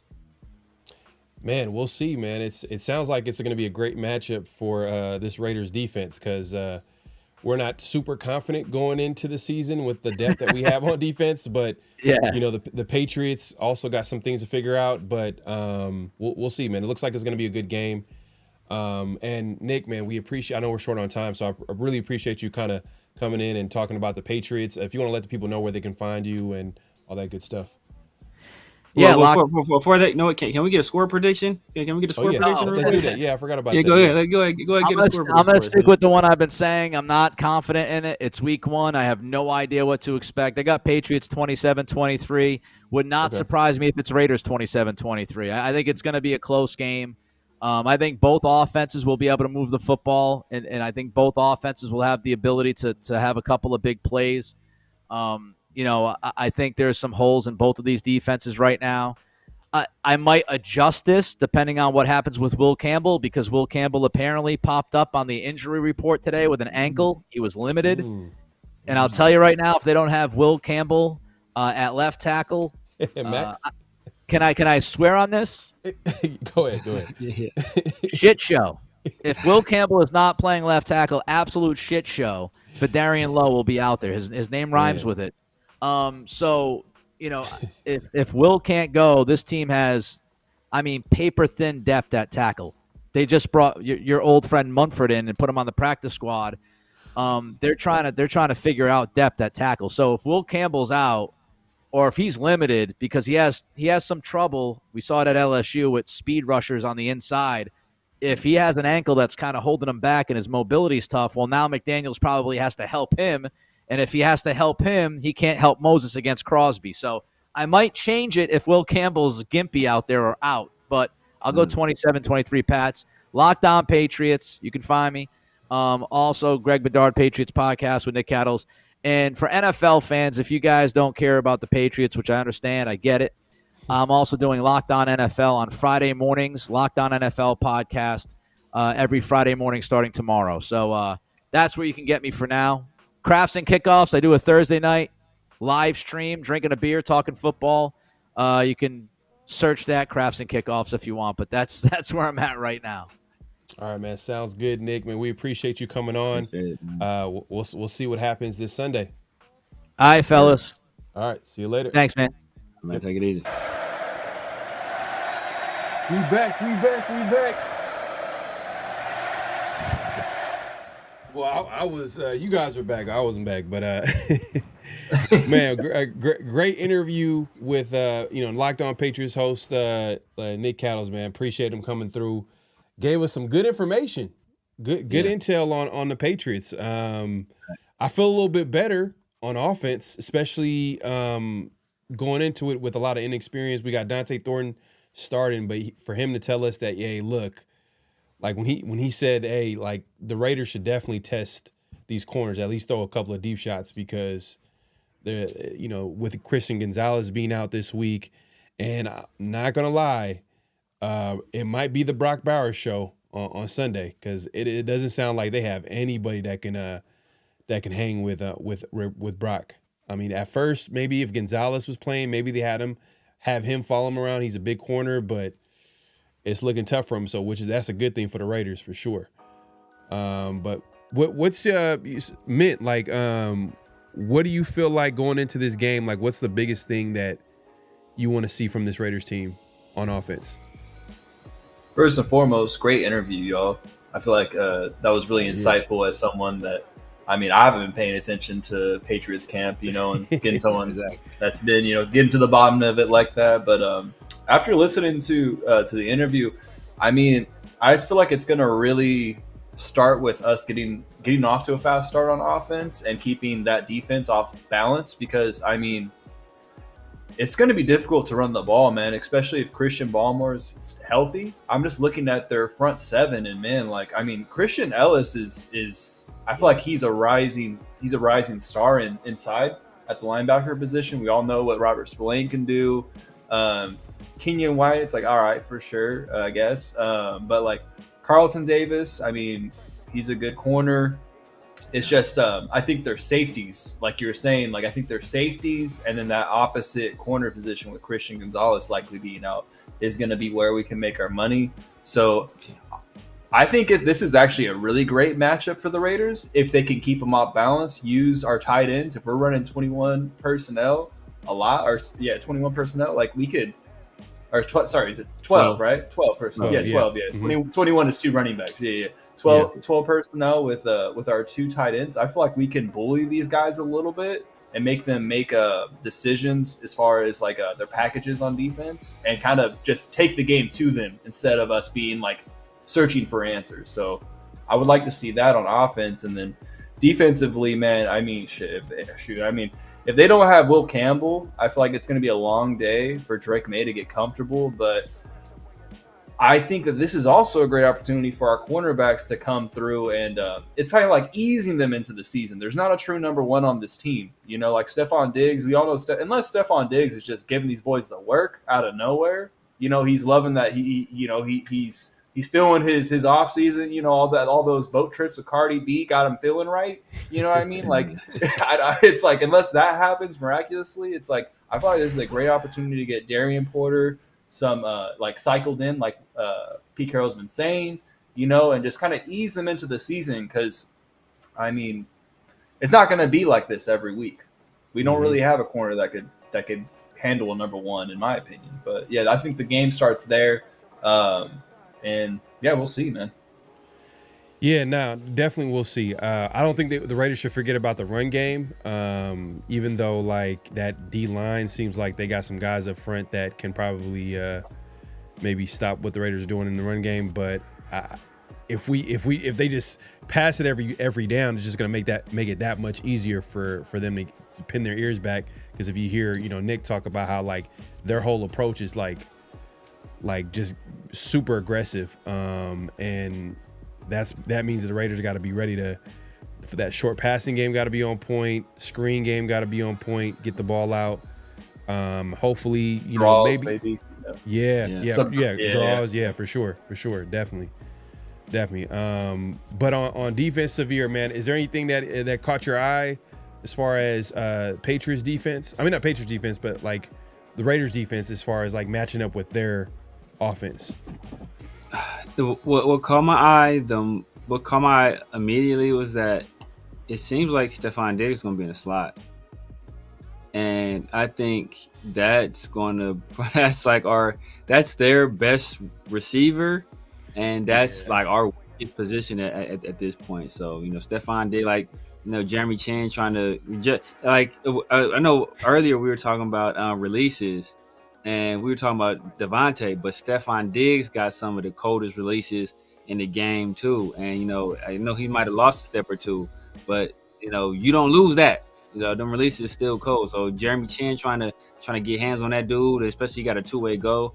Like that's gonna cause some issues. And not like we got the best coverage linebackers if he goes over the middle. So, you know, it's gonna take some physicality. You know, maybe Landon Roberts landing a hit on him, discouraging him a little bit going over the middle of the field. But just that matchup in the slot at nickel corner where there's an obvious weakness for us against Stephon Diggs, I think that can be. I think that's going to be something right there. Yeah, and Drake May too. We got to watch him running the football, using his legs, trying to make something out of nothing and getting some yards there. So like whoever's going to be QB spy, whatever plan that Patrick Graham has, because I'm sure he's probably going to be ready for that too as well. But they got to be ready for that. And look, and as much as Henderson too. I know. I thought you was going to talk about Henderson for a second because I know he was your running back. Yeah. I mean, he said enough about Henderson. I don't even gotta say nothing. This is the dude that's been watching him every day, saying it. He said he's been spectacular. You know, so you know, like we'll see. We'll see what happens once the games count. You know, he's been a preseason star. He's been a star in practices and in joint practices. You know, people want to kind of poo-poo that. But they'll big up somebody running over a corner though. But that's neither here nor there. But you know, to your point about Drake May and his legs, you know, as much as we love Max Crosby and as effective as he is, that's a great point. Because one thing we noticed about Max Crosby, he is a risk taker, and he will lose contain, and he will let quarterbacks, you know, like have free runs to his side. And we saw it with Josh Allen. We've seen it several times, but we saw it, you know, a few years ago in that matchup against Buffalo with Josh Allen, where it was consistently like over and over, like, why do you keep doing this, trying to beat this guy inside when you got a mobile quarterback like Josh Allen? And now he's broken contained, and now he can sit back there, survey the field, or he can decide to run it and use his legs. So hopefully, we play discipline. That might mean sacrificing some ability to get pressure on the quarterback at times, but you just got to pick and choose your spots when you do that. Yeah, no, definitely. And another thing too, I think the biggest X factor on offense is Josh McDaniels, man. I'm not gonna lie, he's gonna have something cooked up. Because I know they talked to him today. I seen a clip where they asked him about like, hey, is this a revenge game for you? And yeah, he tried to downplay it. The whole drill. Like, guys gonna downplay. Oh, it's not. It's just another game. You know what I mean? Josh McDaniels has been waiting for this moment for the last. He's been getting paid. I mean, I don't feel bad. Like, he's been getting paid. He had a well-paid vacation. Yeah. Well paid, because he got that contract. The coaches' contracts are guaranteed. Yeah. You're getting every penny of that contract. But he was publicly a bit embarrassed. I'm not gonna lie. I'm sure Raider fans let him have it. I'm sure some Raider fans seen him out in public. It wasn't recorded, but they probably was like, Raiders. You know what I mean? Just talking a lot of trash. I'm telling you, bro. Like, he is gonna take this to the heart. He's gonna have the best game plan on offense. Watch this. Like, how they have, like, how when the quarterback is at the line of scrimmage and they're calling out the audibles and stuff like that. Guarantee he has something like Halloween, trick or treat, and then switching up the play. Yeah, watch, he gonna do something like that just to rub it in, just to let us know, like, oh, I remember how y'all did me. I was out with my kids, trick or treating, and I get the call that I'm canned. Like, watch. Facts. Yeah, man. That was. It is what it is, man. He's not a good coach, but at the end of the day, like at OC though, I mean, if you look at his career, he's got it done, especially with the Patriots. Yeah. If you look at that 1 year where he played, I think he was an offensive coordinator for the Rams. It wasn't good at all. It was Sam Bradford. Yeah, true. The only thing that we have maybe on. Yeah, go ahead. Go ahead, man. No, I was going to say, bro, like, he has this strange tendency, bro. Once we get to, like, the 50-yard line, he runs a trick play. So I'm anticipating a double reverse pass back to Drake May, bro. He's going to run some stupid stuff like that. Yeah. And I hope he does, because, like, he would always do that, like, with the Raiders, and it would always lead to, like, just a wasted play or turnover. Like, they would rarely work, but bro's gonna have like at least one or two trick plays in his bag because he always does it. Like, it's just his thing. Yeah. So just as much as McDaniels is familiar with Patrick Graham is familiar with McDaniels as well. So I'm sure he's probably gonna be. We would hope he'll be ready for some type of trick play like that. LS with the super chat, my guy, man, appreciate you supporting the show. He says not gonna lie, I'm worried about Mumford at wide receiver with our cornerbacks. Hey, man, sweet Mumford. That's hilarious, man. Hey, coldest wide receiver stance you ever seen in your life. Yeah, but you know what was interesting though too? Another thing was when he mentioned like their situation at tackle if Will Campbell went back, and it's so bad that their depth they picked up Mumford on the practice squad, and we all know that Mumford had like a terrible preseason, so they're desperate.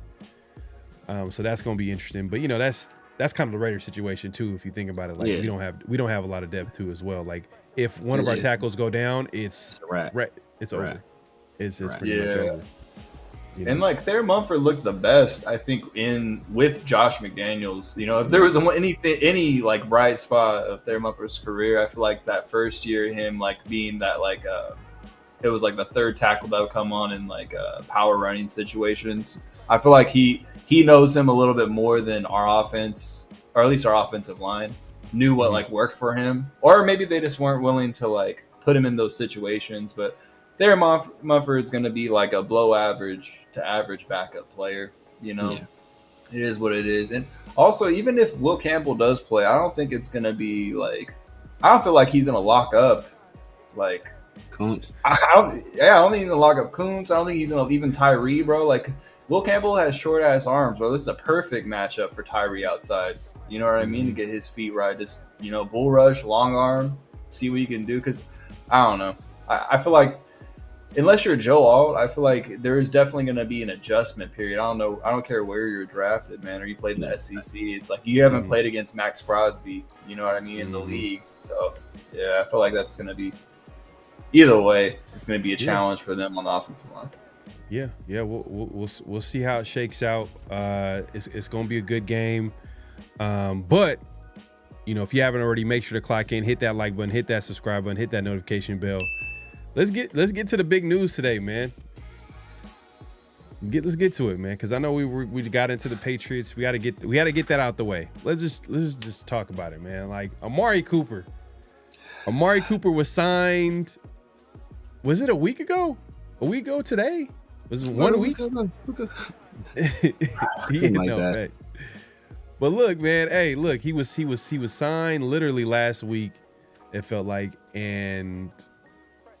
Man, the man gave it a week or a try this week, and we I think 50-50 show on Tuesday, we were laughing about like a viral clip where Amari Cooper is going through drills. He looked a little heavy. It didn't look like the Amari Cooper of old.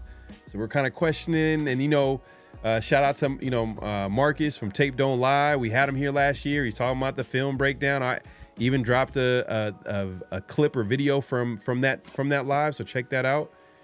And he was being honest. He kind of was like, hey, he was breaking down quarterbacks. He's seen Amari Cooper.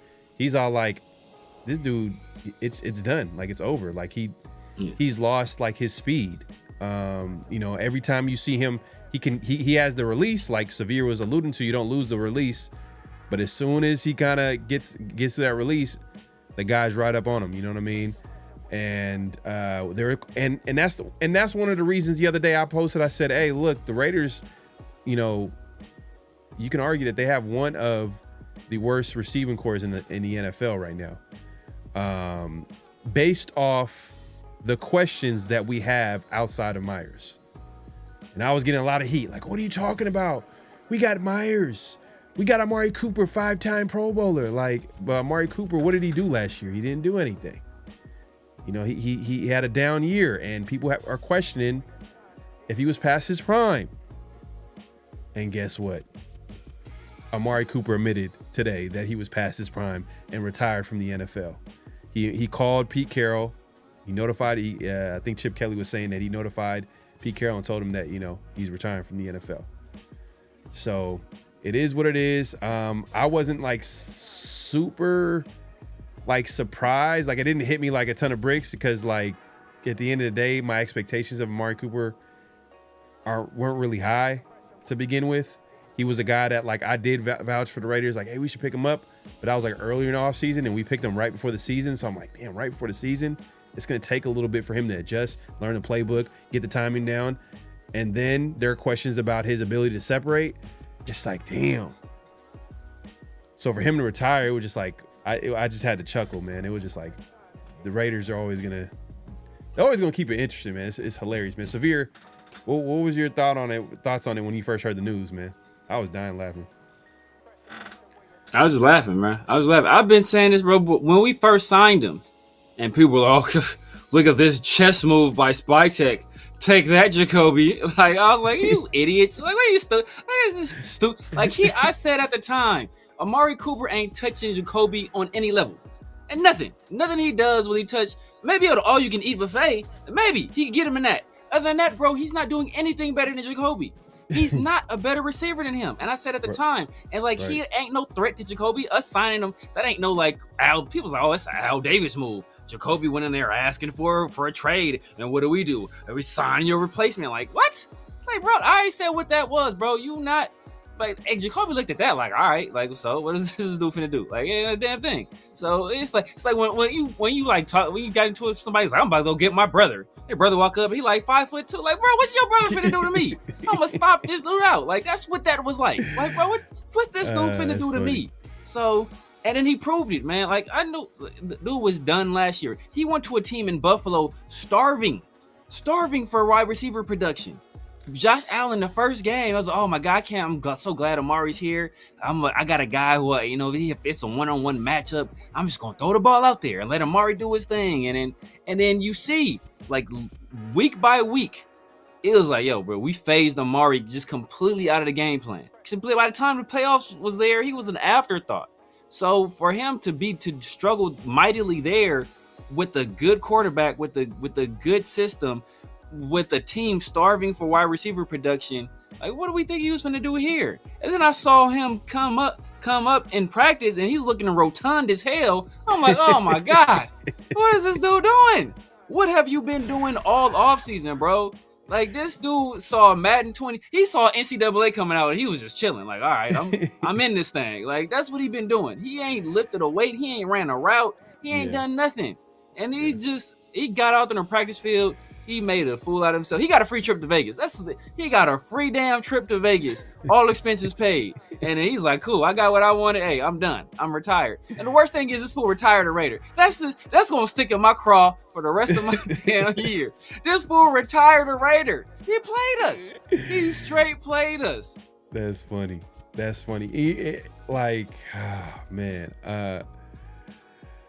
Oh man, that's just wild, man. Man, what were you feeling when you first heard the news, man?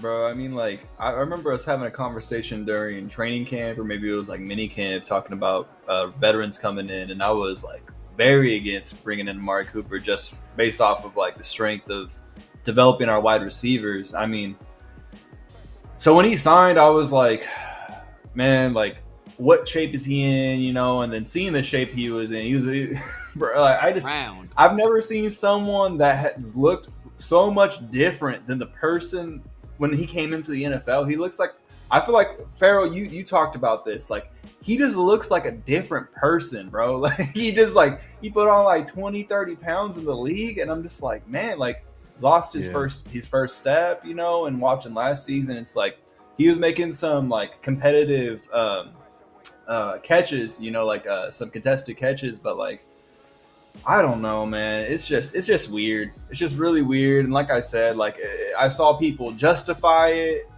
like, in weeks before they were dunking on this dude, and now we're going back to dunking on this dude. It's just like, just stay true, bro. Just stand on what you were saying, man. Like, it's you don't have to talk yourself into believing things about this team, man. You can be honest, and like, Amari Cooper was just taking up a roster spot on this team.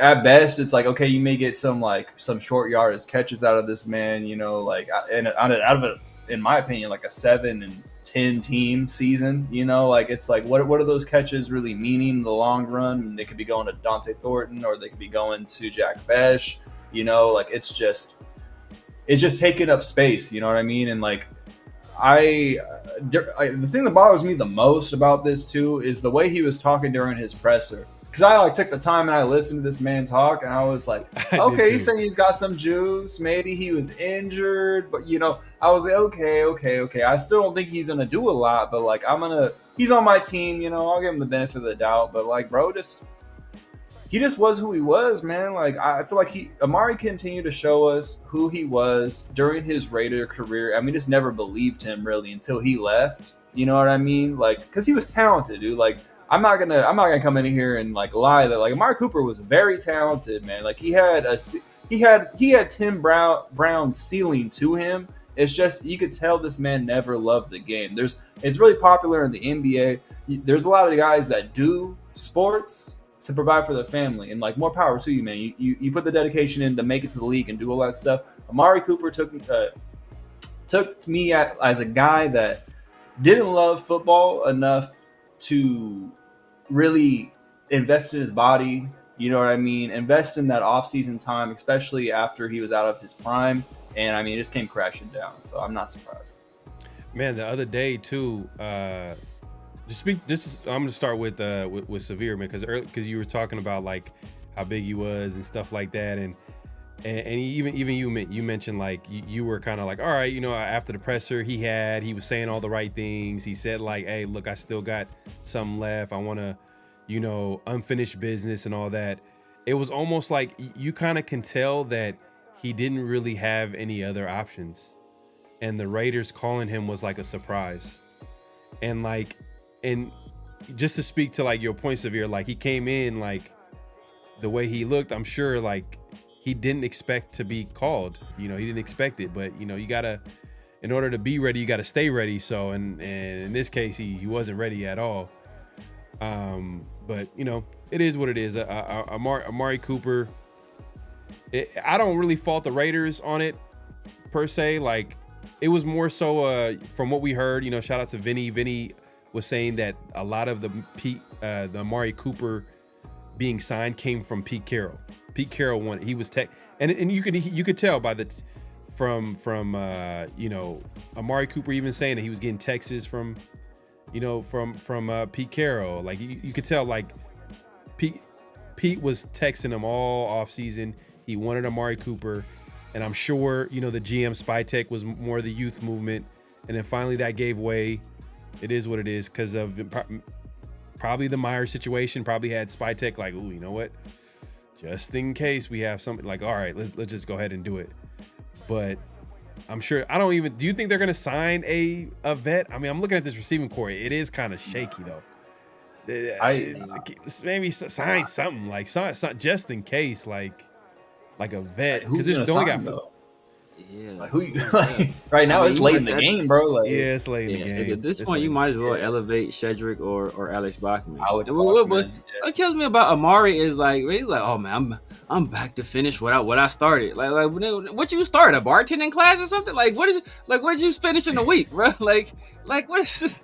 Like it's like, dog, you talked all this nonsense and that's like, come on, man. It's like she pieced out. After one practice, bro, this dude was like, yeah, I'm good. I don't need any of this. I'm fine. Well, reportedly, to Sean Reed, according to team sources, he said that like this entire week of practice, like he didn't look good at all. Like he wasn't getting any separation. Take that for whatever it's worth. It might be PR from Raiders side or whatever, just to downplay the whole retirement from Amari Cooper, just to be like, oh, okay, it's not like he was, but you know, he didn't look good. But and we seen the video clip too. It was like, you know what I mean? And we had our doubts before we even seen the clip. Let's just be real. We had doubts before, and you just add everything up, and then it led to Amari Cooper retiring. So it is what it is. I'm not down on the Raiders just because Amari Cooper retired. I don't think the offense is gonna be like. I don't think the offense is really going to go through the receiver room I think they're just going to be complementary players. If they can just do their job, play their role, have a role, like, you know what I mean? Because we already have a game changer in Brock Bowers. So that's, man. And if Genty could be who Genty is supposed to be, who we feel like he can be, and be a great running back, and then you obviously the Myers, and if Mayer can have a breakout year. See, these are all these questions that need to be answered. Like the Mayers, if we're being real, he hasn't done shit until the season. Like he hasn't done nothing. He was missing. Just practice. Like where did he go last year? If we're being honest, like where no one knows where Michael Mayer went. We were being respectful of the whole situation last season, but like, well, we never asked the question, like, where did he go? You know, but and it had nothing to do with any type of like, you know, serious, you know, family situation, emergency. Like all they said is like Michael Mayer he's gonna take some time off. So we can all speculate it was probably some, like, you know, whatever, some mental breakdown. I don't know what was going on. It was whatever. All I know is that Michael Mayer needs to prove that he can be a contributor on this offense. Tucker, if we're being real, has been okay. He's been okay, and that's like the best. That's the ceiling of what you can say about of Tucker. And to be fair, the quarterback play has been terrible. So, you know, we're just hoping that some of these guys just will complement the pieces that we have on offense, which I think they can. And Chip Kelly is kind of like I've said, he's like the X factor on offense. So I'm not going to be down on the Raiders offense because Amari Cooper retired. It's just that, you know, it's just one of those like, damn, man, the Raiders always are they're always they're always in the news for goofy reasons, and this is one of the goofy moments where they sign a player and then 1 week later he retires. But you know, it is what it is. Good riddance. Raiders got they got the Patriots coming up, but that wasn't the only news this week. Oh yeah, my bad. LS man, appreciate the super chat. Appreciate you supporting the show, man. Nice. He says Cooper misread his contract. He thought he signed up as a wide refeeder. He was having conniptions when he found out he had to actually run. Sheesh. Hey, man. Dude's taking shots. That fire, man. Bro was at the crib doing 3 sets of 10, running to the fridge, bro. That's what he was doing, bro. Man. Wow, terrible, man. But it is what it is. To be honest with you, like I'm kind of excited to see I'm excited to see Dante Thornton. Yeah. He's going to be starting out on the outside, and it's not going to be a tough matchup for him. Well, Carlton Davis is lined up on him. Carlton Davis going to jam him into the shadow round. Oh, but Myers. I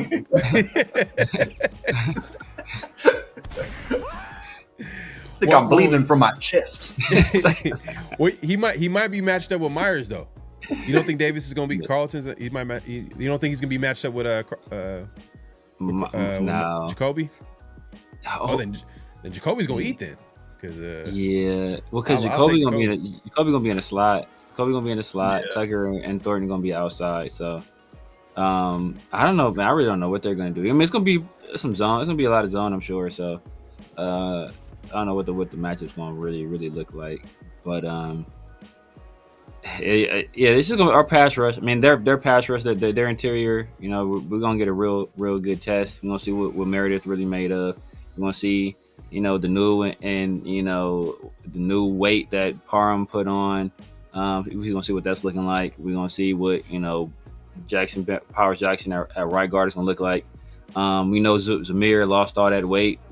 Apparently Amari found it all, but Zamir lost all that weight. So we're going to see what he looks like in the run game as well. And obviously Ashton Genty. So, you know, our run game and our interior offensive line, they're in for a test this week. It's funny too, because I remember you saying I seen like a little post that you posted on social media, and you said that like he pulled a Michael Gallup. Oh yeah, Michael Gallup the same thing. He did the same thing.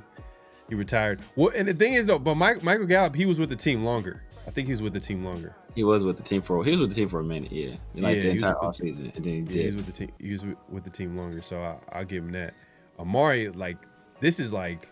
Man, I'm so numb to like random Raider news. It's like this happening is just like, oh, Amari Cooper signed a contract 3 days ago and he retired. just Thursday. It's another Thursday. Yeah, this funny, man. You gotta laugh, bro. You gotta laugh at stuff like this, man.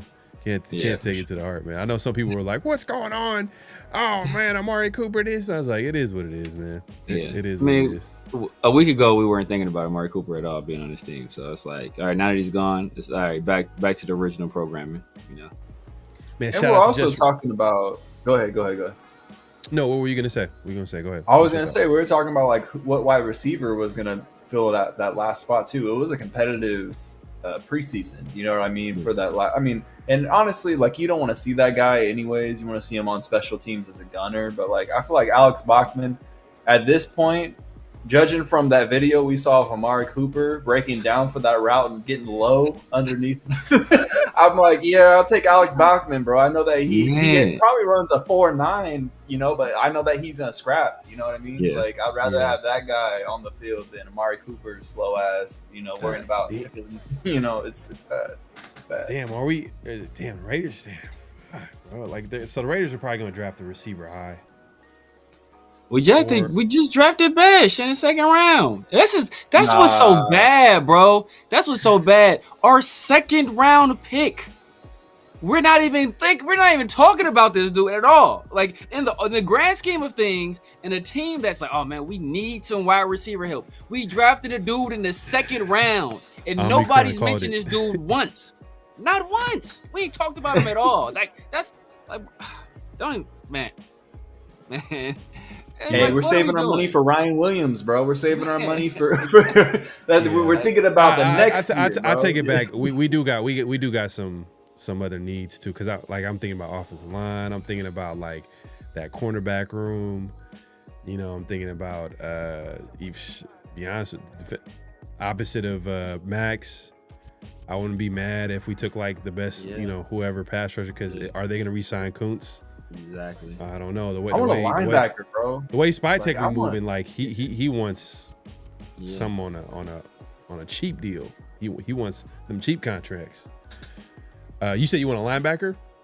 Yeah, bro. Like we're talking about Todd Campbell. Like earlier, it's like, man, I just haven't seen a dominant guy in the middle. Robert Spillane, like. He was a like above average linebacker, but I'm not about to say that he was dominant. Like I want a Fred Warner type of guy. You know what I mean? Like someone that's like just a threat. Bobby Wagner. Yeah, like I'm thinking about like the Kirk Morrison, Thomas Howard days. You know, those are smaller dudes, but like, hey man, I enjoy watching them play football, bro. Like I know that we had the middle locked down. You know what I mean? Like, bro. But.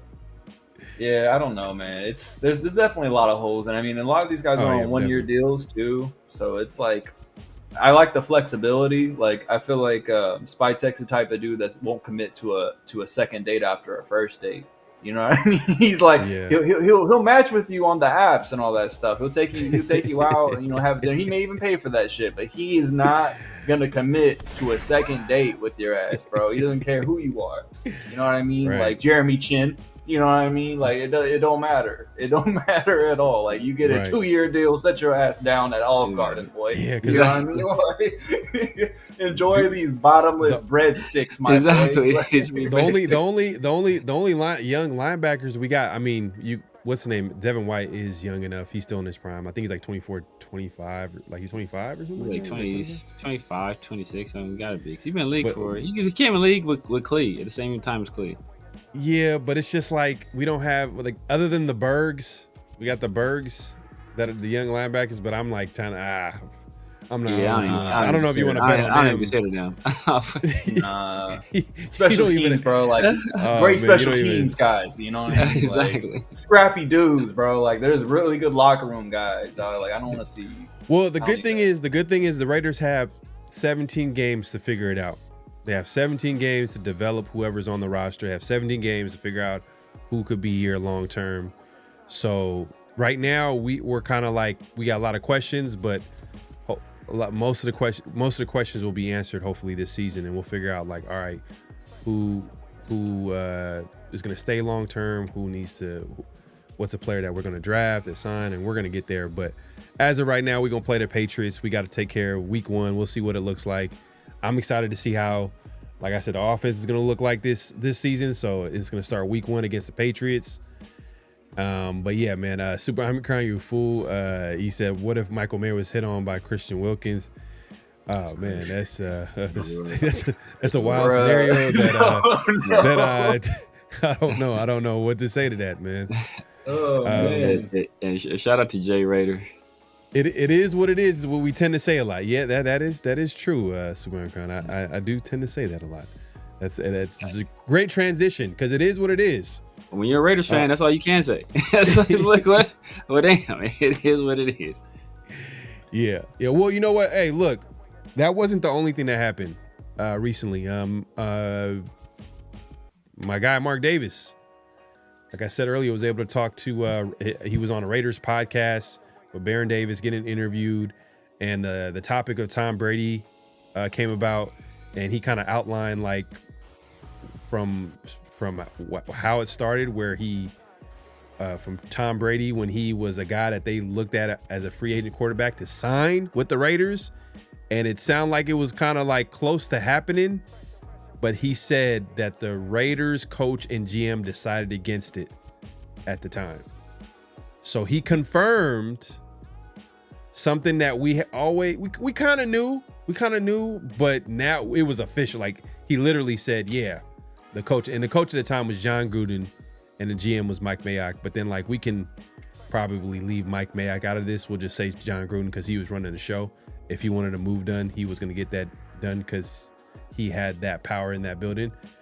And it looked like what Mark Davis was trying to say is that, you know, whatever, and this is the big thing around social media. Like, they're like, oh man, they're going crazy. They're killing John Gruden in the social media right now. And they're like, man, this guy literally could have got Tom Brady that year that year that Tampa Bay won the Super Bowl.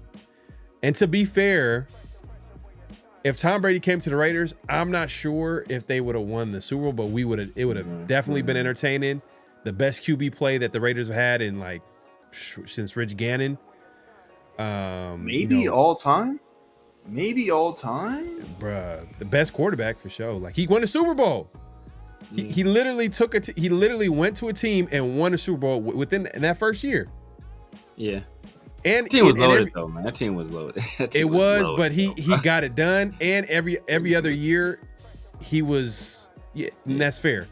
But every other year they went to the playoffs too. So every year that he was there, they went to the playoffs.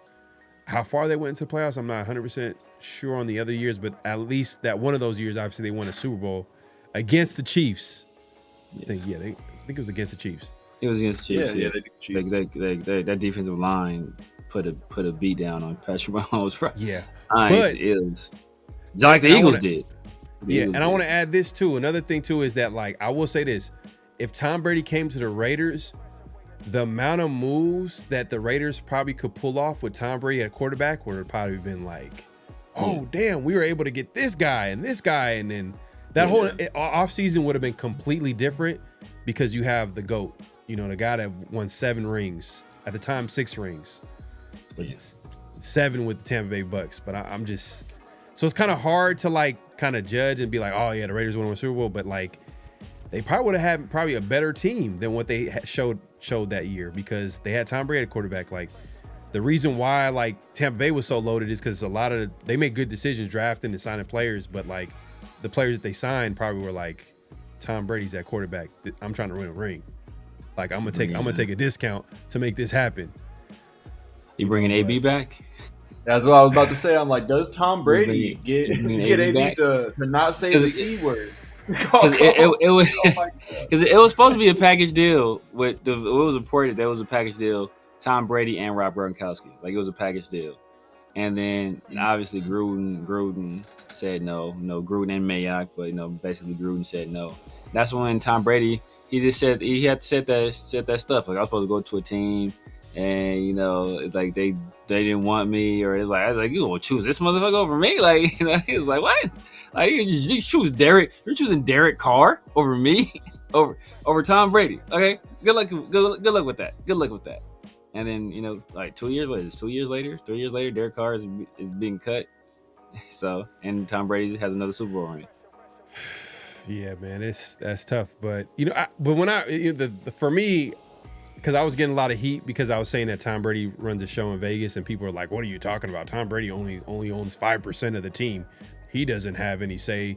Like, bro, like, you follow the team? Like, come on, like, do you not follow what the Raiders are doing? You don't follow what Mark Davis has literally been saying for like 3, 4, 5 years now. Like, he literally said in an interview, like, I am not my father. I do not know football as much as my father. And back then he had Ron Wolf. We need to get a football mind in this building. And so I was getting a lot of heat for saying that Tom Brady. So for this interview to come out and for him to say in that interview, and I think that was my main thing that I was paying attention to, but a lot of people were just pointing out like, oh my God, like, we could have had Tom Brady, which I don't want to say went over my head, but it was just more like, I kind of knew that. You know what I mean? We kind of knew that it was like, we connected the dots a little bit. Like, yeah, he's talking because he came out and said it wasn't Ryan Fitzpatrick. Yeah, like, he confirmed that, and then the other option was like obviously Derek Carr, and I forgot who else it was, and it wasn't him. Yeah. So it was like, yeah, he was talking about DC, but now we know for a fact it is. But look. For me, it was great because I was good for me to show that video and be like, look, Mark Davis just literally just said, like, Tom Brady is the guy to lead the franchise. He's going to be the infrastructure that we need in that football side. So it just felt good. Like, look, Exhibit A. But didn't y'all think that it was weird that Mark Davis just busted out his like, you know, supposed like good friend like John Gruden? Like he knows like if he would have said that, like he's gonna take a lot of heat. Were you guys surprised by that? I mean, I feel like y'all were talking about earlier how like John Gruden recently went viral for calling out the franchise for being broke essentially and not being able to pay Khalil Mack, and then that leading to like everyone, the fan base essentially being like, what the hell are we doing? We're trading away a Hall of Famer, you know, like day one. I feel like we were talking about a little bit pre-show, I feel like that led to this like response, and it's hilarious that Mark Davis was like, oh, let me just go on my podcast that my franchise does. Let me go ahead and air this clip out real quick in this direction. You know what I mean? And, see what happens. But, the same week, the same week. And like, let's also keep it a buck too. I feel like, well, John Gruden's past also like put the franchise in like this situation. It's not right how it went down, but like ultimately like bro's at fault. You know what I mean? Like I might be unpopular for this, but like it's just like, man, like I definitely don't agree with how like the NFL handled it. It was definitely a hit job, all that stuff, but like it's like you still are losing the franchise money, bro. You had a 10-year contract that you had to make a settlement for, you know what I mean? And it's like bro, it's business, but like if it's affecting my like bottom line, it's like I'm gonna have words for that. So I don't know. It just seems like a sticky situation with a couple of like friends falling out. It seems like. I think what's next is Derek Carr. You know, you first you heard from Gruden talking his mess, and then Mark Davis talks his mess. And like who loses in this whole entire situation, right? Or as of right now, who's the loser of the situation is Derek Carr, because we all know that like Tom Brady was like talking about him, like this mother effer, like he was talking about him. Yeah. He's talking about him. Who's gonna get the kids, bro? Who's gonna get the kids? Like there's no doubt. Bro? There's no doubt. There's no like, oh, it could be. No, he's talking about Derek Carr. He's talking about Derek Carr. There's no doubt about it. So maybe right, Derek. I don't know. Maybe Derek shouldn't even acknowledge it. Like just keep it pushing. Like I don't think it's a battle. It's not a battle he can win. Like it's just like, you know what? Facts. Oh no. You know, it's not. You can't. Disrespectfully, just like, he didn't want to play off. You know game, what? Bro. Yeah. No. Yeah. But you know, at the end of the day, too, like he would always side with Gruden, bro. Like. Gruden went on a record choosing choosing Derek Carr over Tom Brady. It's like, bro, like Derek's gonna ride with that guy for a lifetime. You know, like it's just we all know the truth. Yeah.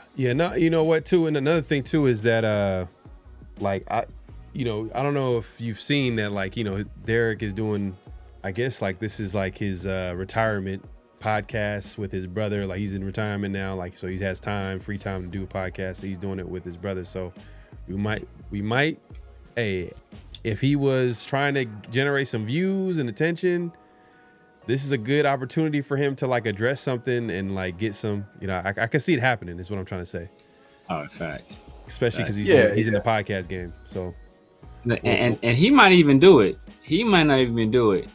David will do it though, for sure. David trying. He be always trying to stir stuff up. He try to stir stuff up all the time. Derek Carr might be the one to take the high road. David, like, hey, forget that. I'm trying to make this money. So you know, Derek's interesting. Yeah, Derek's still trying to come back and light the torch one time. He's like, bro, can you at least hold it down? Let me light the torch one time. It's kind of cool, you know. Like, well, hey, look, you know what? Hey, he's a Raider at the end of the day, man. He's been with the team. He was with the team for like 9 years. You know, like at the end of the day, like. No, he had good years, bro. He had some solid years. He was a solid QB at his best. Was he perfect? No. Was he the best quarterback? No. You know what I mean? Like, but he's still a Raider at the end of the day. Like, I think, especially because to speak to your point, Mint, like he was talking about like his time with the Raiders, like, and like how like at the end of the day, like even when I left to go with another team, he just felt like a hired contractor. Like he always knew that he was a Raider. So you could tell like he's, you know, he wants to come back, you know what I mean? And he even said like he spoke to he texted Mark the other day, you know, I think in a podcast clip that I seen, he was texting him. So they talk like all the time. So he definitely ain't texting Tom. No, we good. Exactly. No. But like, no, I wonder, we good. Isn't that awkward though? Isn't that kind of awkward? Like, isn't that kind of like an awkward moment though? Like you text Mark all the time, but Mark is literally saying like, he's basically saying like, to Tom. Like, I mean, it's just reality. It's sports. Sorry, Derek. But just do what you got to do. You can do whatever you got to do. But Tom Brady, come on, Tom, just come be quarterback for a couple years. But look, know what that is? That's low key a good sign. That's low key a good sign because you know what? Him and Derek are close. Him and John are close, right? Him and John Gruden are close. But what was Al Davis's criticism of Mark Davis? That he'd get too close to players, and you know, and he couldn't make the tough decisions. And he was, you know, willing to just knife Derek Carr in the back, like get your ass out of here. I got Tom Brady coming in this piece. Like, man. Sorry, Derek.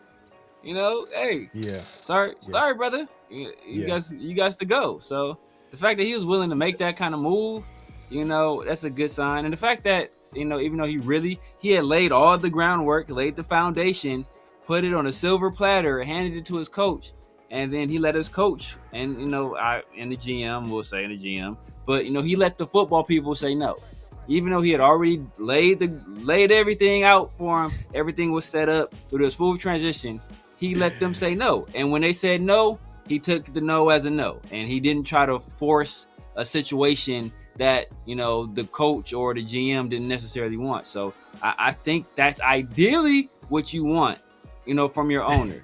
You know, and there's a give and take with that, because sometimes you're going to like the outcome and sometimes you not. But if you want to stick by, you know what, this is the process, this is how we want this thing to run, then you got to let it run its course, whether it's good or bad. We said we don't want him involved in the football side. He tried to put a situation together, and when the football people said no, he left it alone.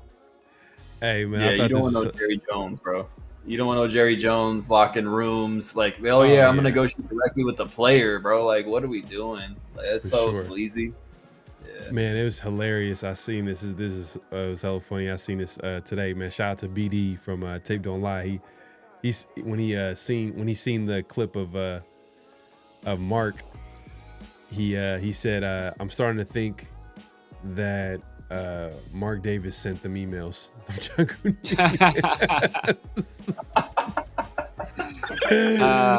Man. Crazy work. That's because he like I'm not gonna lie, he put John Gruden on blast. Yeah. He put him on blast. And you had that crazy viral tweet that when you other interview clip, and Bill Williamson straight up said like it was very contentious in Raiders headquarters during that Super Bowl. Like, I'm sure Mark Davis was walking around like just like mugging everybody in the room, just like, bro, like watching the game every time Tom Brady scores. He's just looking at John Gruden. Yeah. Because at the time, you know, like Mark was a little. The criticism that you can have about Mark Davis, he was a little too close to the football. Like he's a fan, you know what I mean? Like all of us, like he's a fan of the team. But in his case, he owns the team, so he was a little too close to the field. So like you could tell like Tom Brady, for him, like, damn, we could have had Tom Brady and we could have had a chance when he seen him go to the Super Bowl, like we could have won that Super Bowl. But you know, I feel like they're at a better place now, like with Brady in the building. It seems like they got some type of structure, which we've been asking for a long time now. Hopefully it will lead to long-term success. We'll see how that shakes out. If you haven't already, make sure to clock in, hit that like button, hit that subscribe button, hit that notification bell. We appreciate everybody coming through. Yeah, man. So look, this is the last part of the show, man. I'm gonna set this up real quick. I mean, Severe, if you want to hit up the chat, Yes, but sir, yes, sir. it's gonna be week 1. Pick 'em games. You know what I mean? We're gonna pick these games, just straight up. You know, winners, losers, whatever you want to call it. We're all gonna take turns to pick some games. Y'all putting a hat on there. this year or what? I can use another hat. Yeah. We did. We're doing it. We did. Hey man, I gotta get my get back, man. I gotta get my back. I almost came back. I'm almost say, but almost doesn't get. You know, at the end of the day, I lost. At the end of the day, I lost. It is what it is. Back, you know, defend my crown. You know. Yeah, Severe. If you want to hit up the chat real quick, I'll put up. Yes, sir. A shout out to Marty Mart. Yeah, I don't know if Derek Carr coming out of retirement because the way he retired with all them years left on his deal, you know, I don't know how that'll work with the Saints. Shout out to my guy Jay in the building. He has a good show, Rundown. He has another show he does as well. Shout out to them. Men Beach, the SP404. Yeah, bro. Yeah, that's where he cooking at. Yes, sir. Got an NPC too, chilling. Right off screen. Okay, so he like real. He a real one. He ain't you know, it's a real one. You anybody that does beats knows. Like that's you a real one if you using that stuff. So that's not no. Yeah. That's not FL. That's not. Nah. He doing it. You know, he doing it from the ground up. Yeah, we're button mashing over here for sure. Facts. Let's see here. Yes. Also, CeeDee Lamb was cooking today. I mean, he had CeeDee almost went for 200. Did y'all? What do y'all think about Jalen Carter spitting on Dak Prescott? I seen that. Was crazy. What the hell? Crazy. Like, what is he doing? Look, look. Somebody said in the chat that Tyree gonna have better week 1 stats than Jalen Carter. Jalen Carter didn't play a single snap, and it's still up in the air whether Tyree will play better than him. It's still up in the air. Damn, bro. We'll have a better week 1. It's still debatable. So we'll see. But all right. So here we go. I got it all set up here. So this is gonna be week 1. If y'all been following us since around the Shield last season, we were we kept track, you know, wins and losses of weekly pick'em games, winners and losers, obviously, and then at the end of the season, you know, I think we're gonna do a hat. Oh damn! Hold up. Jay said Dak spit on Jalen Carter first. Oh wow! Wow! Somebody got the video. Wow! So it's one of them like, they caught the second guy. Yeah, not the first guy. Somebody said CD was dropping stuff tonight. I didn't see the game. I only saw the box score, so I didn't see the game. So Dak spat first, but it hit the ground. Yeah, and then Jalen Carter just went up to him, just spit on his chest. Yeah, it's disrespectful, but that's wild, bro. It is what it is. But here we go, first game. Pause. Here we go. It was a pause-worthy moment. I got you, man. Pause. But look, we got Chiefs and Chargers tomorrow. Actually, it's random, man. NFL trying to make so much money. It's like, golly, like that's a whole different conversation. They want a game like every other day. We said that the other day, like they're really trying to play. They want to play every day. If the NFL could, they would actually want to play every day. But Chiefs and Chargers tomorrow. Let's see, who would I pick? Oh, I'm going with the Chiefs, man, on this one. Let me go Chiefs. Go Chiefs on this one, man. Week 1, I know this is gonna be the toughest week of the season, just because it's gonna be like a lot of like upsets. There's gonna be unexpected things that we're gonna see, but I'm just gonna go after best quarterback, best coach, still Andy Reid, still Patrick Mahomes. I'm going Chiefs. Severe, who you got? You know what? I'm gonna go Chargers. Man. I think you know, Rashay Rice. I think he's gone for a minute. Travis Kelce, he's out there doing weird weird stuff with Taylor Swift. I don't know what's going on over there. I don't know if he's locked in right now. I think Harbaugh, Justin Herbert. I think they locked in. They might have Najee back. I think Amari and Hampton. I think they're going to try to run the ball, control the clock. I think it's a low scoring game, but I think the Chargers pull it out. All right, man. Who you got? Yeah, man, it's funny. I feel like Severe is stealing my thunder a little bit. I was going to go with the Chargers as well. I think that the Chargers are going to view this as a statement game and try to out-physical the Chiefs. I mean, just, Chiefs coming out of the Super Bowl, I feel like they're, especially with Travis Kelce. I feel like he doesn't really clock in until the postseason. And I don't think that, we'll see what the others can do because it's always Patrick Mahomes, Travis Kelce, and the others. I don't know if they're going to be able to do much, but I feel like the Chargers are just going to ball control this. And it's going to be low scoring. I think maybe a 2017 game. All right, Chiefs, Chargers. We got so I'm picking the upset this week. This might be a big game.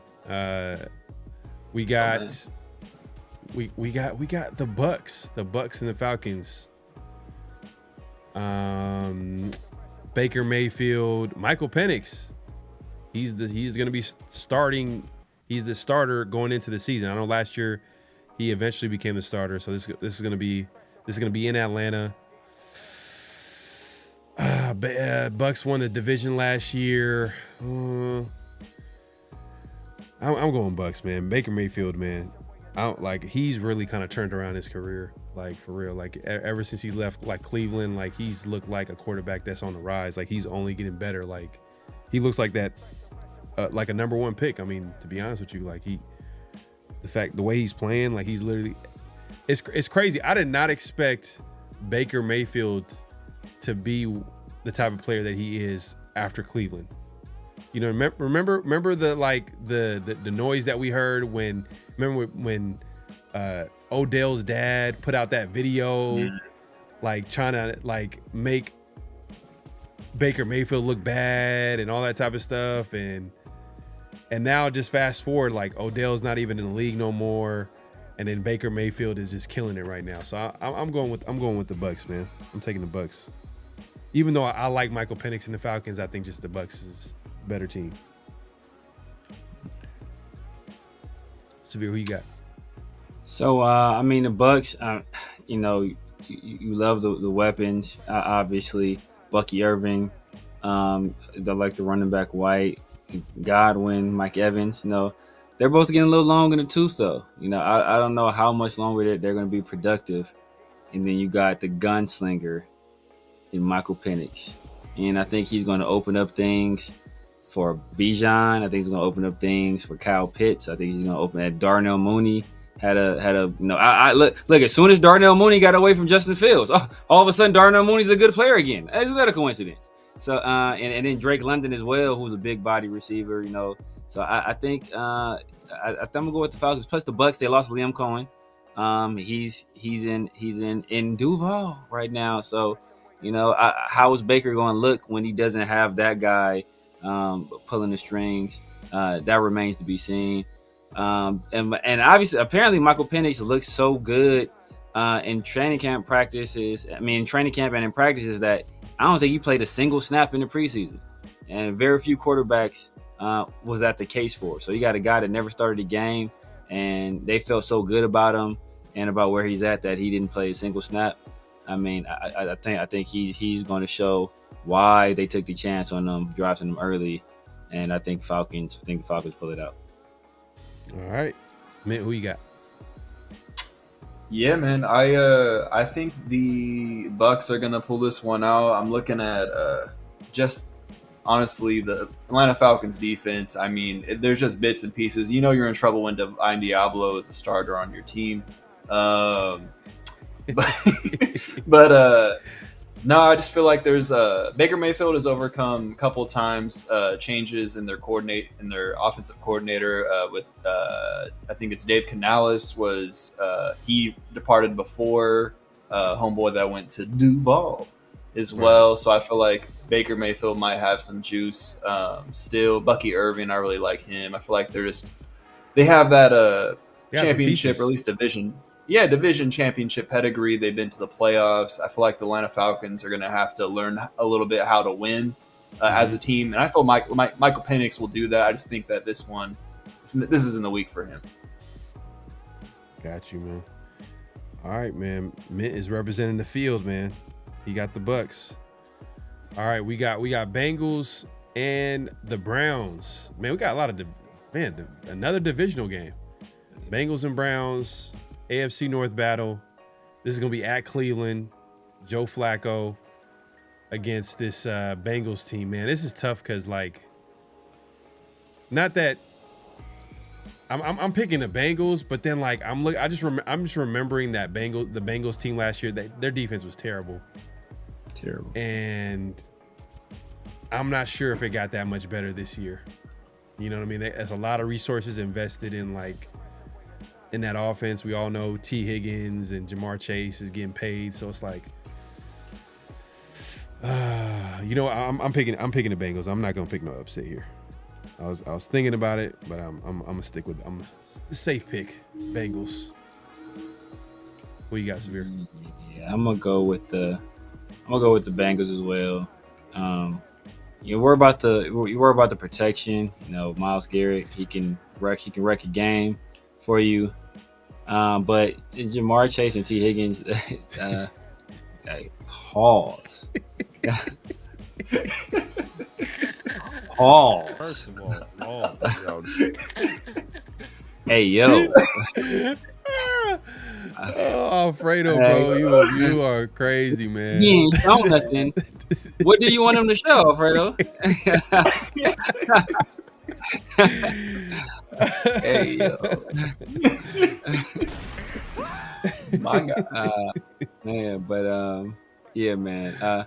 See, and I'm kind of worried because last year the Bengals they went out week 1, they got beat on by the Patriots. So it could be a situation where it happens, and that's when people were anticipating them being a pretty good team. And we saw what the Patriots did the rest of the year. They're terrible with Gerard Mayo. So that does worry me, and it is in Cleveland.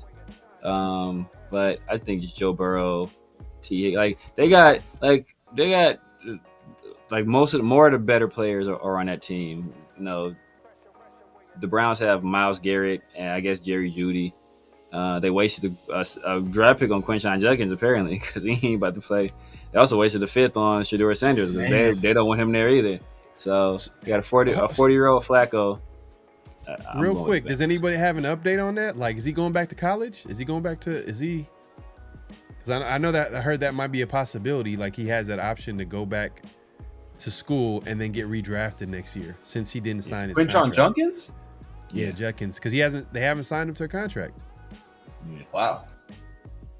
But I'm sure the Browns is no, it's okay. We're just trying to figure out some details here. You know what I mean? They don't want to lose out on a second round pick. That would just be terrible. Man, They had a good draft this year. If he signed, they had a good draft. I like Carson Swessinger. They had Mason Graham in the first round. I'm looking at their front seven. I feel like they have a good front seven. I don't think Joker's playing. Yeah, he's out. The thing about them is they're just not healthy. Yeah, I think he's out for a minute. Jock. Yeah, Jeremiah. Yeah, he's nice, bro. He's real nice. He's nice. I mean, I wanted him when he was coming out of the game. Yeah. So, hey, Severe, you got the Bengals? I got the Bengals, yeah. Mint, who you got? I'll make it quick, man. Bengals. Yeah. Got you. All right, man. Simple. We got Dolphins, Colts. Obviously, Daniel Jones. He gets to start home opener. Week 1. It's gonna be crazy. I mean, Dolphins got they got the usual suspects: Tyreek Hill, Jalen Waddle. Guess who's injured? You guys familiar name? Darren Waller. Yeah, Darren Waller already hurt. Darren Waller got an issue with his hip or something like that. They say it's something. Basically, it's just man, I kind of feel bad for him at this point. Like, I think he really wants to play, but it's just like his body's just breaking down. It's a long con, bro. He trying to drop another album. He needs some more money. He's like, oh, you think so? I might pop out. That might be like Frank Smith. Frank Smith, you remember me, right? You remember me? Don't you, Frank? Bring me on back. Oh man, this is I'm taking the Dolphins here, man. This is a game where it can go either way. It feels like, because I feel like I think the Colts got some pieces. I like the DJ Giddens draft pick that they had to add to that room with Jonathan Taylor. I like some of the pieces they have on offense too. They don't have like a true number one receiver. You know what? You know who's been balling out? The receiver that they actually took. He might take a next step this year. Last year. Down? No, not Josh Downs. Did he come out of? I think he played for Texas. Oh, dang. He drafted last year. What are you talking about? The Dolphins? I heard no for the Colts. No, for the Colts. Damn. Colts got some pieces on offense. They got some weapons. Oh, low key. Josh Downs? Not No, Josh not Downs. Josh That's not. He's out of North Carolina. So they have Josh North Downs, Carolina. they have Alec Pierce, they have Michael Pittman, but they drafted an explosive receiver last year, Mitchell. Adonai Mitchell, yeah. Adonai Mitchell, yeah. And I've heard he's had a Mitchell. great offseason, great Aiden camp. Mitchell. So they got some pieces of offense. This quarterback situation just kind of like weird. So I'm going with the better quarterback. I'm going with Tua. Even though I'm not a huge Tua guy, but it is what it is. I'm taking the Dolphins. Who you got, Severe? He said, who was starting for the Colts? Daniel Jones. Oh, Your yeah, favorite quarterback. Dolphins. No, I'm good. I don't need Dolphins. Who you Oh got? man, I'm over here Birdmaning, bro, because I see light. I see an opportunity. Oh, right you know here. what? Nah, Oh my God, Dolphins defense. Ooh, I forgot about that. So, the Colts defense, first and foremost, they got DeForest Buckner still. They got Latu still as well. Their secondaries, they got I guess they got Shavarius Ward. They got Xavier Howard. They got Kenny Moore. Like, they're low key stacked. Zaire Franklin's a really good middle linebacker too. Like, I'm gonna pick the Colts, bro. I feel like Jonathan Taylor, like, they have some playmakers, make the game simple for Danny Dimes. Like, I feel like this is an upset. Yeah, I'm gonna go Colts. Yeah, I like the pieces they have on their team, and I forgot. You know what I forgot about the Dolphins? Just because I gotta let people know, man. Dolphins have been desperate to upgrade their secondary. Like, they've been picking up everybody. Rasul Douglas, Juju Brents, who I like. They end up picking up over waivers during the training camp cuts. Jack Jones. Jack Jones is a guy that was, they added during the offseason, kind of late in the offseason. So their secondary is something that they are really trying to upgrade and address. So I don't know how that defense is going to look. But you pick the Colts. We get next game. This is not a divisional game. This is actually conference, not an intra-conference game. It's the NFC versus the AFC. We got the Panthers, Jaguars. Man, this Panthers. I remember. You know how I feel about the Panthers last season, Severe. I was like, I'm never picking them again, because I was trying to pick them up and upset a couple of times, and they were that team that kept losing every other game. Yeah. But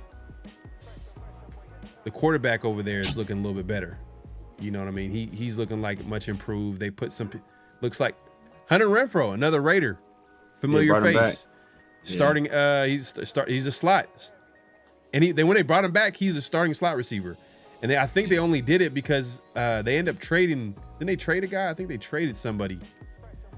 End up making a trade. I think the Panthers end up trading somebody from the receiving corps. But anyways, Hunter Renfrow is a starting slot receiver. He's back in the NFL. And from what I heard here, he was like the guy that was cooking people in training camp. So it was like a surprise that he got cut initially, but he's back with the Panthers, starting slot receiver. They got a guy that I liked last year, Xavier Legette. He had a weird rookie season. We'll see what he does this year. I think the other receiver, yo receiver, T-Mac. You know what I mean? Like, he's a guy that's kind of showed out a little bit for them too. But we'll see what he does in the regular season. So Jaguars, Trevor Lawrence. I don't know. Trevor Lawrence, last few times I've seen him look kind of questionable. I'm gonna go Panthers.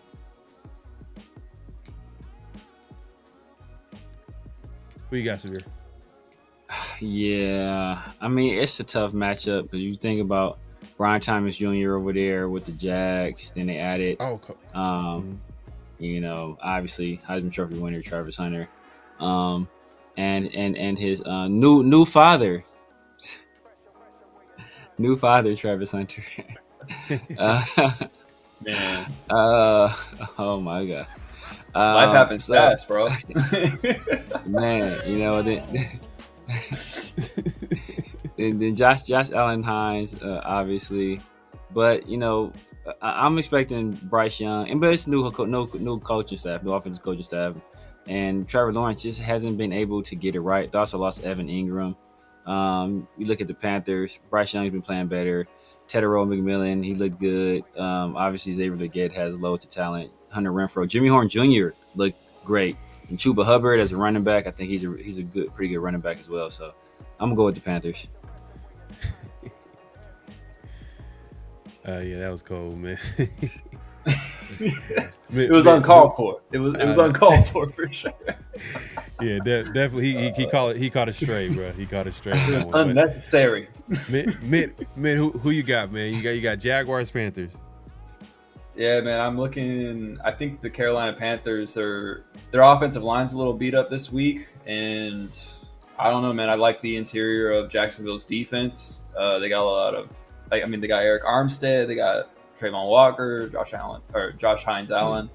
I don't know, man. I feel like the Jaguars are gonna jump out a little bit early on them and kind of take the game away from them, make them play one-dimensionally. So I'm gonna go Jaguars. Okay. So did you pick the Panthers? Yeah, I'm going with the Panthers. I'm going Panthers. All right. Yeah, I forgot Javon Walker. Javon Walker's been playing better recently too.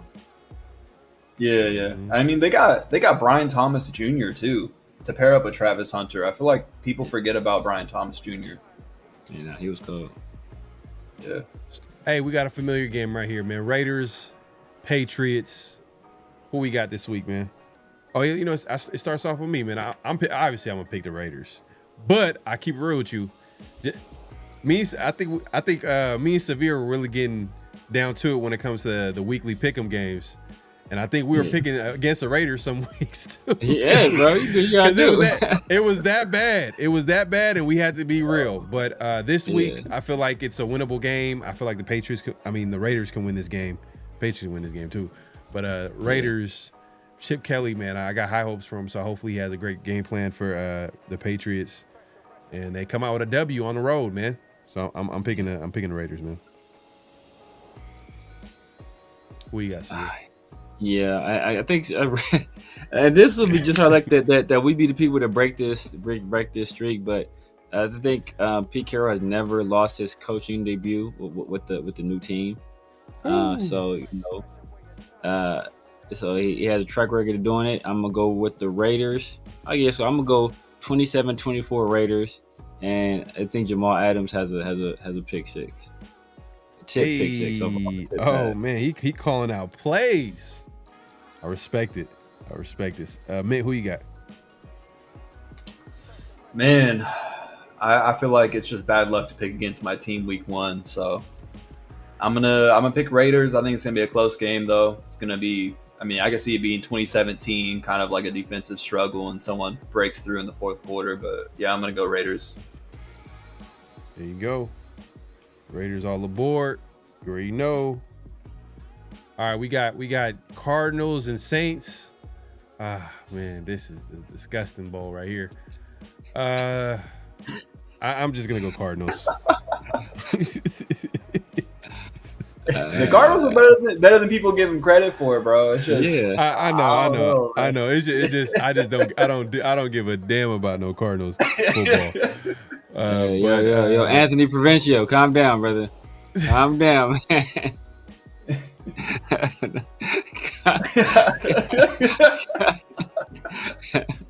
Don't put this man on timeout, bro. This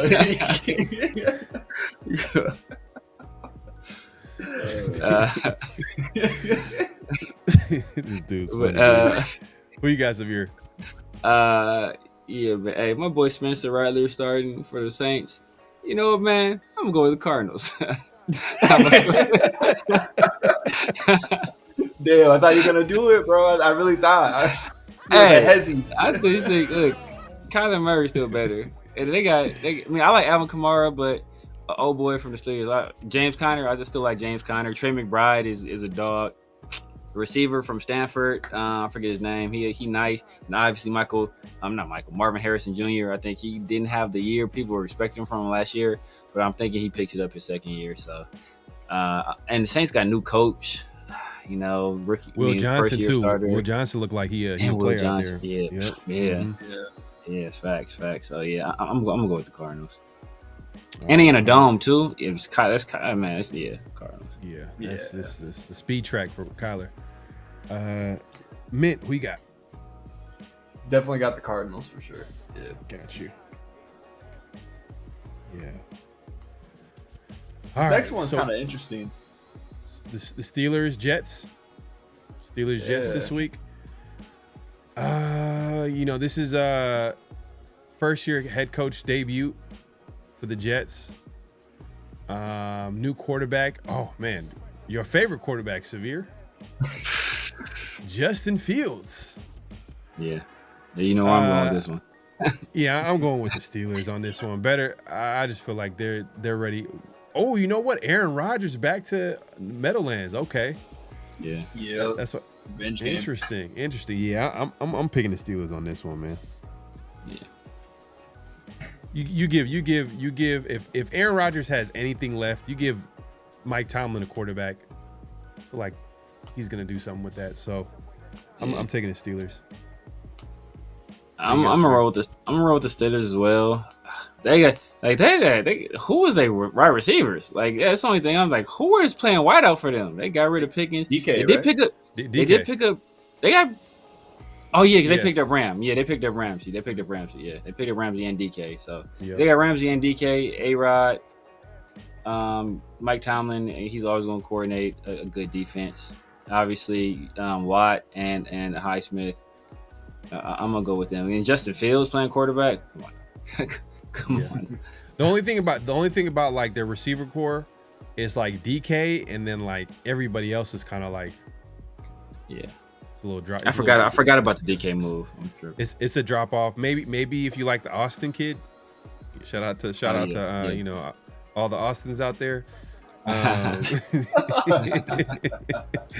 But yeah, like he's a speed. I think he's a deep threat, like speedster. I think didn't he have like a touchdown against the Raiders like last time we played the Steelers? I was at a game where he got open deep. I was like, God. Oh, probably. That was a game Kenny Pickett beat us. Oh my God, that was disgusting. Oh man, bro, Kenny Pickett. Oh, You know who? I was at that game, You know- man. I was just like, come on, bro. That was my first. I was at my first Raider game actually at Allegiant. At Allegiant. Yeah.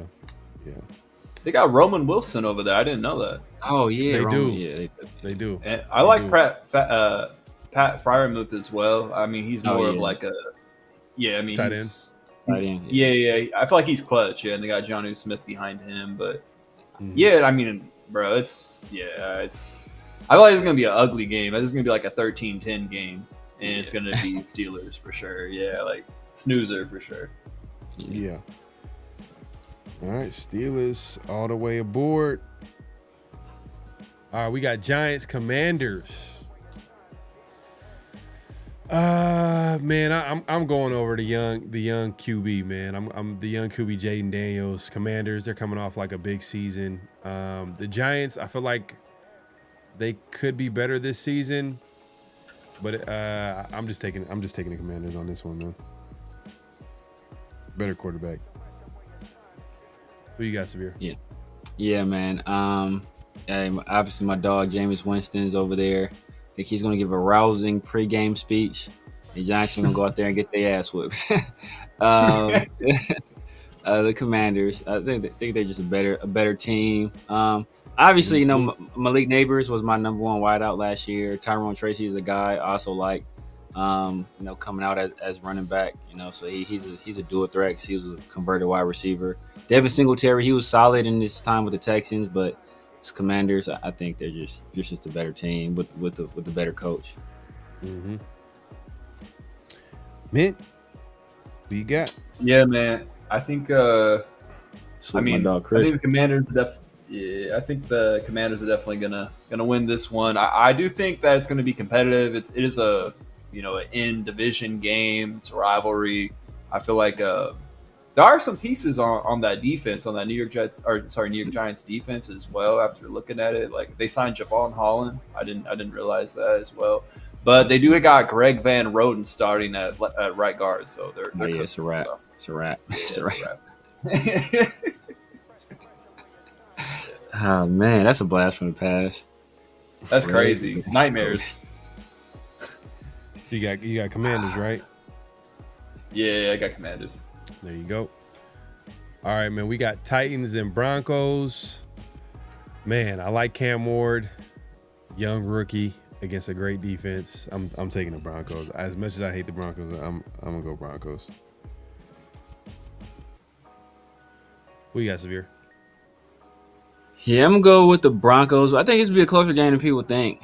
Titans had a really, really good defense last year. Like very, very good defense. I think they were number one. They were number one for the longest time. Jeffrey Simmons is an absolute destroyer of worlds. I think he's gonna make things tough for Bo Nix. He might hit Bo Nix so hard that he transfers to Oregon again. We'll see. We will see. But I'm gonna go with the Broncos. Unfortunately, I hate them, but they're a better team. Mint, who you got? Yeah, man. I just don't think there's enough offensive firepower for Tennessee to compete with the Broncos. I mean, I don't really think the Broncos have a crazy wide receiver room either, but like they've played together. They've been in the system, and Cam Ward's first game against this defense, it just might be a tough outing. So I'm gonna definitely go Broncos here. All right, Broncos all across the board. And we got 49ers Seahawks divisional game here. Seahawks look like they might be on the up and up. They might be making a little bit of an improvement this year. Second year for Mike McDaniel, head coach. Look like their offensive line might have improved a little bit. It's kind of hard to tell. I mean, obviously with that preseason game, but 49ers, man, it just like it's crazy. This is one of those like 49ers of old. Like if we're talking about the 49ers of old, I'm taking the 49ers all the way. But for some reason, when they play the Seahawks, it's always, because this is a divisional game, it's always like a close game. Seahawks find a way to like upset them sometimes. But in this case, like I feel like the 49ers are not as strong as they used to be. Man, I'm taking Seahawks at home. I like that. Who you got, Severe? Man, this is rough. It's a rough one. Because Mike McDaniel, I think he's going to have a good defensive game plan. But then I look at it, and it's like, do I really trust Darnold? Do I really trust Sam Darnold and Jackson Smith and Jigba? Do I really trust that in the passing game? I think Juwan Jennings. Cooper Kupp. Yeah, bro. You think he's done? Think he's done? I don't know if he's Amari Cooper done, but he could be. But I don't know what he has left in the tank. Especially the Rams don't usually just let people go for if they still think they're going to get some productivity out of them, or without getting some kind of compensation, good compensation for it. So I'm gonna go with the 49ers. Juwan Jennings, I think Ayuk is back. Christian McCaffrey questionable, but they got Brian Robinson from the Commanders, so I think they'll have enough in the run game. This first game of the year. Trent Williams gonna be healthy. I think he'll be locked in early, and then he'll just coast the rest of the year probably. But I think they pull this one out. All right, so you got the 49ers? Yeah. All right. Who you got, Mint? Yeah, man, this is a tough one. I feel like Severe was saying it's like I don't know if I could trust Sam Darnold more than Brock Purdy, just looking at this matchup. I feel like Seahawks defense is kind of like quietly a good unit. You know what I mean? I feel like we saw that in the preseason as well. Talent. And I do like, young talent for sure. A lot of young talent, and their coach knows how to like maximize that too as a defensive guy. I also shout out to Torrey Holton from Washington Union High School, Fresno born, out here, wide receiver 3. Let's go. Love to see it. Yeah, but I don't know. I like the wide receiver core. I just don't know if I could trust Sam Darnold, and I don't really want to put my my fate into Sam Darnold's hand week 1. So I'm gonna go with the Niners. All right, hey man, shout out to my guy Chris from Protect the Shield podcast. Appreciate the super chat, man. Clowny. Looking forward to Kai Blue Kelly can match up against Diggs. go Raiders. Raider. Chris is full, man. He's goofy, man. He's goofy. He's not looking forward to y'all. Just to let y'all know. He's not looking forward to that matchup.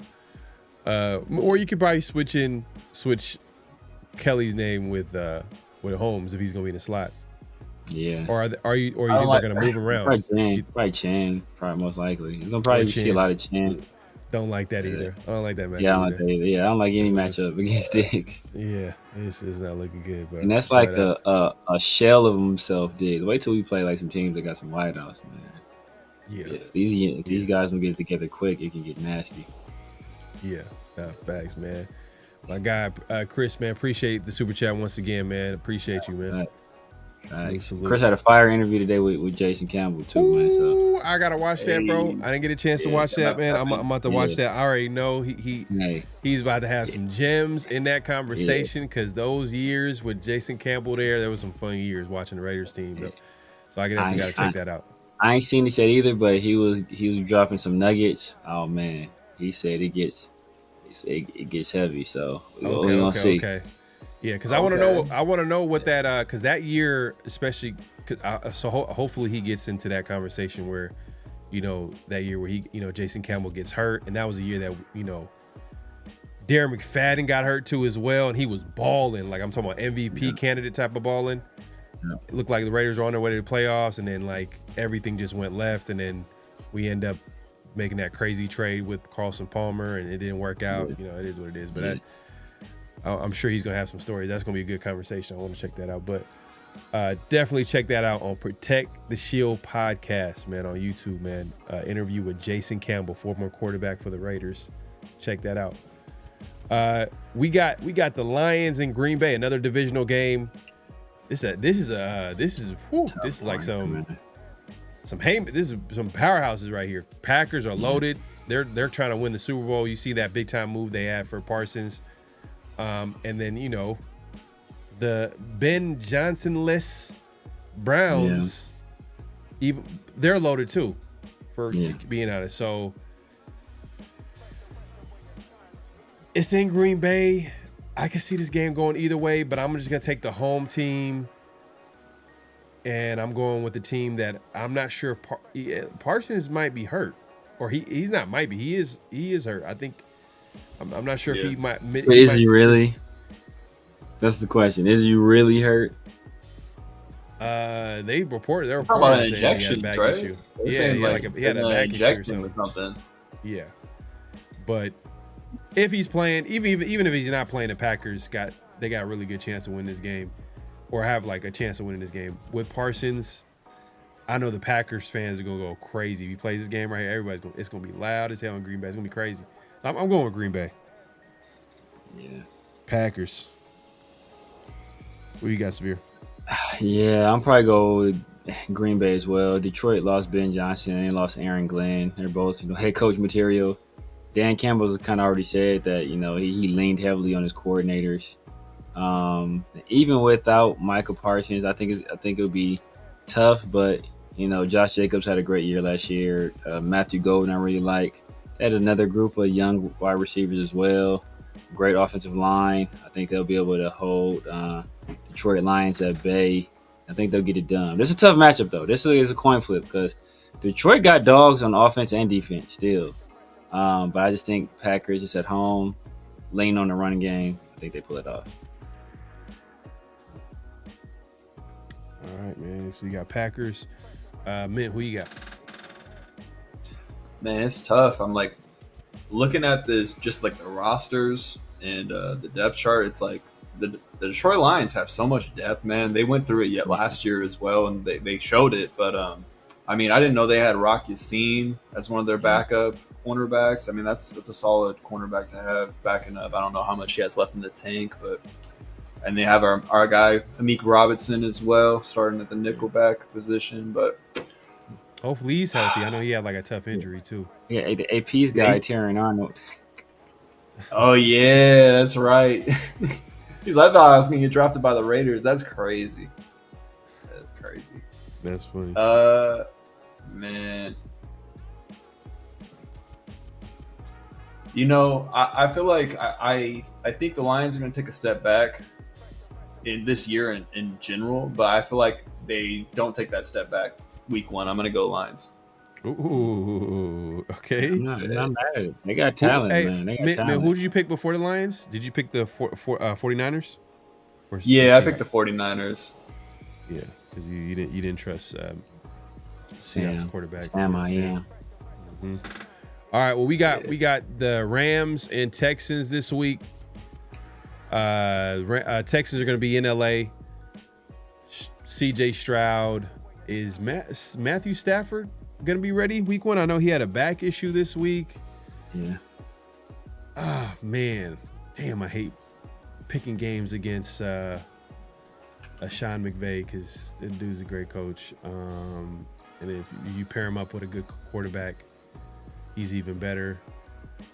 But Stafford it looks like he's breaking down physically. And if Jimmy G is on that football field, you guys know how I feel about Jimmy G. I don't know if there's a button here that I can press to let y'all know how I feel about Jimmy G. He's just wrong. He's just wrong. Everything about Jimmy G, man, is just straight up wrong. I just don't like him as a quarterback. But that's a whole different conversation. But man, I'm going Texans, man. I know they got issues at running back. He's hurt. They're going with Nick Chubb, who is coming off a big injury, but he's gonna start the season, at least the first 4 games, I believe. First few games. Yeah. But offensively, the Texans kind of loaded up, like on wide receiver, Jaden Higgins, Nico Collins, Tank Dell. I'm not sure if Tank Dell. I think Tank Dell might be out. I think he might be out for a minute. They got Jalen Noel too, though. Yeah. Oh, they doubled up our wide receivers, so they got a couple of young. Both from Iowa State too. Both from Iowa State. Yep. So that's gonna be interesting to see. I think CJ Stroud kind of like. I think last year was a tough year for him. I think he bounces back. I'm picking the Texans on the road. And that defense is a monster too. Defense legit. Let's not forget. Yeah, it's legit. Defense is legit. You guys, man, this is a tough one. It's a tough one because the Texans defense is legit. Obviously, Will Anderson. They probably got the best cornerback tandem in the league with Lassiter and Derek Stingley, who in my opinion is the best corner in the league. I know a lot of people like to say it's PS2. My opinion is Derek Stingley. So they got the best cornerback tandem in the league. They got some good linebackers. We obviously know about Aziz, Al-Shair. But the Rams, that pass rush with Jared Verse and Fisk and Byron Young. And then they got the run game with Corm and Kyron Williams. And then they got Devontae over there, and they got Nuku over there. I know. Man. But I'm worried about how healthy Stafford is. Yeah.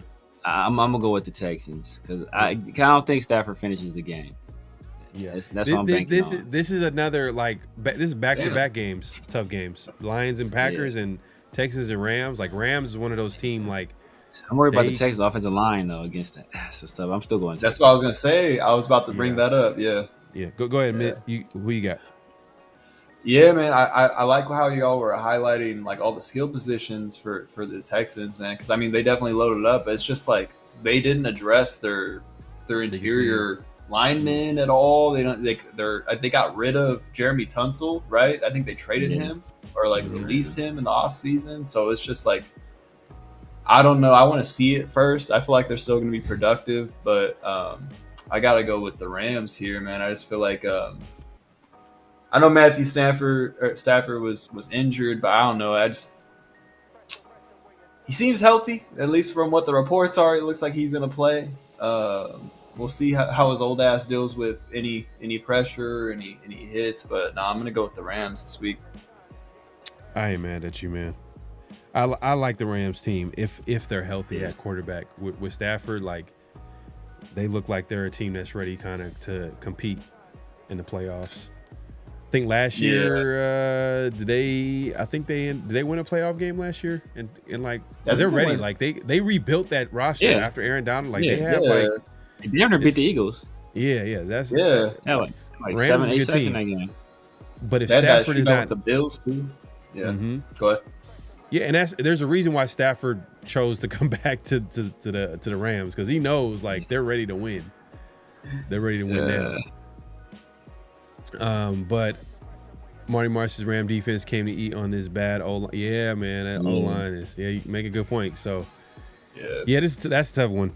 That's a tough game. Yeah, it's tough. Yeah, it's a tough game. We got the this is another tough game. Whoo. Yeah, Ravens and Bills. I think Ravens get back. I'm picking the Ravens to get their get back. They lost a tough one against the Bills, a game that I felt like they should have won in the playoffs, but obviously the Bills took care of business. Lamar, I'm sure he's penciled. This is going to be the Sunday night game too, so I know he circled this game. I know the Ravens circled this game. I think the Ravens win this game. They come out with a W. Who you got, Severe? Yeah, I mean, I don't know what the Bills are going to do without the services of Amari Cooper.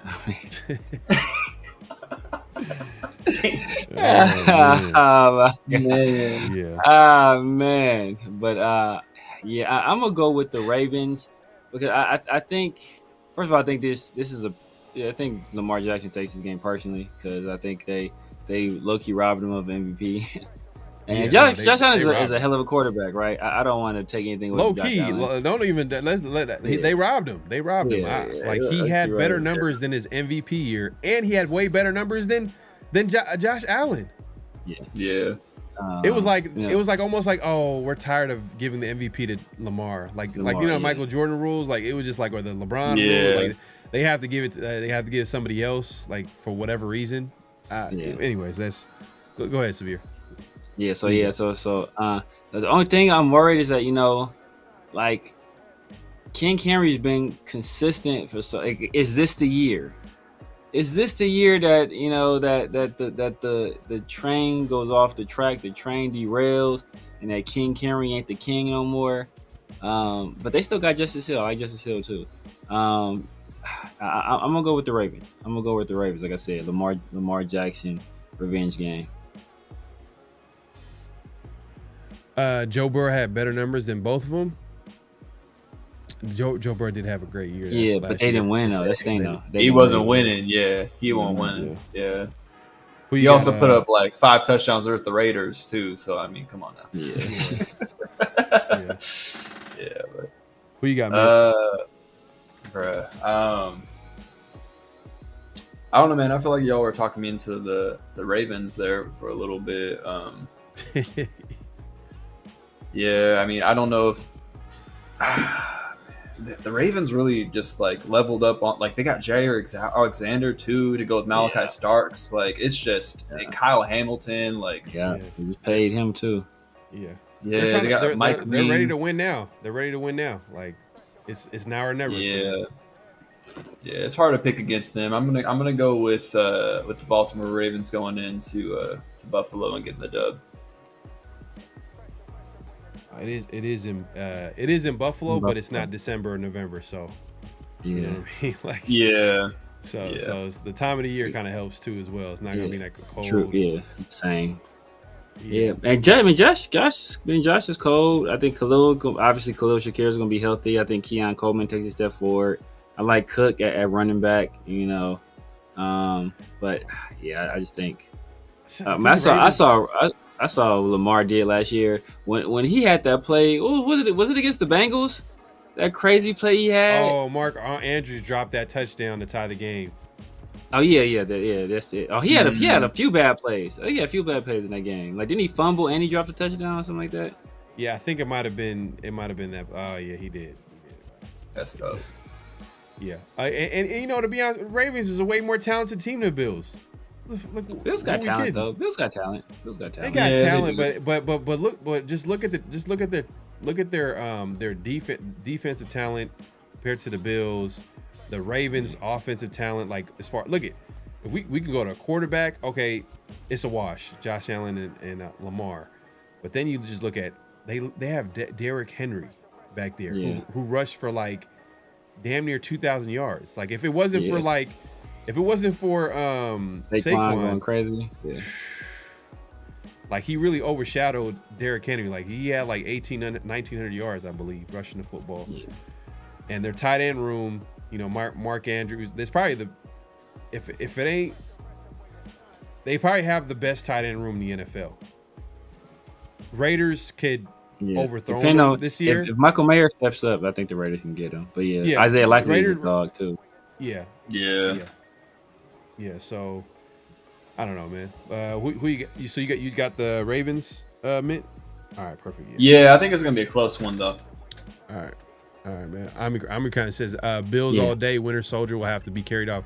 I guess Josh Allen is he's a guy, man. He's a guy. He's for sure a guy. Yeah.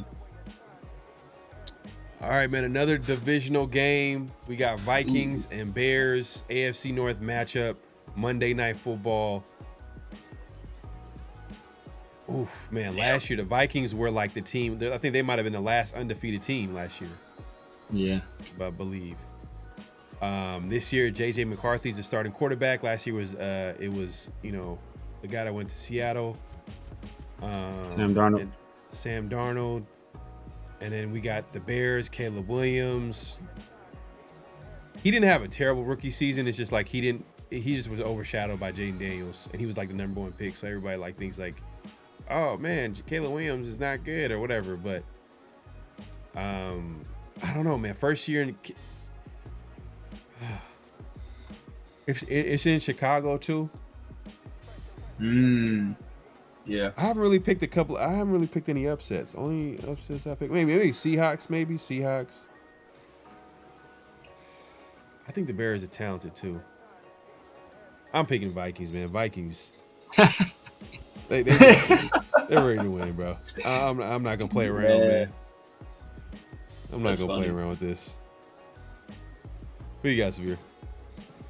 Yeah, I'm gonna go with the Vikings.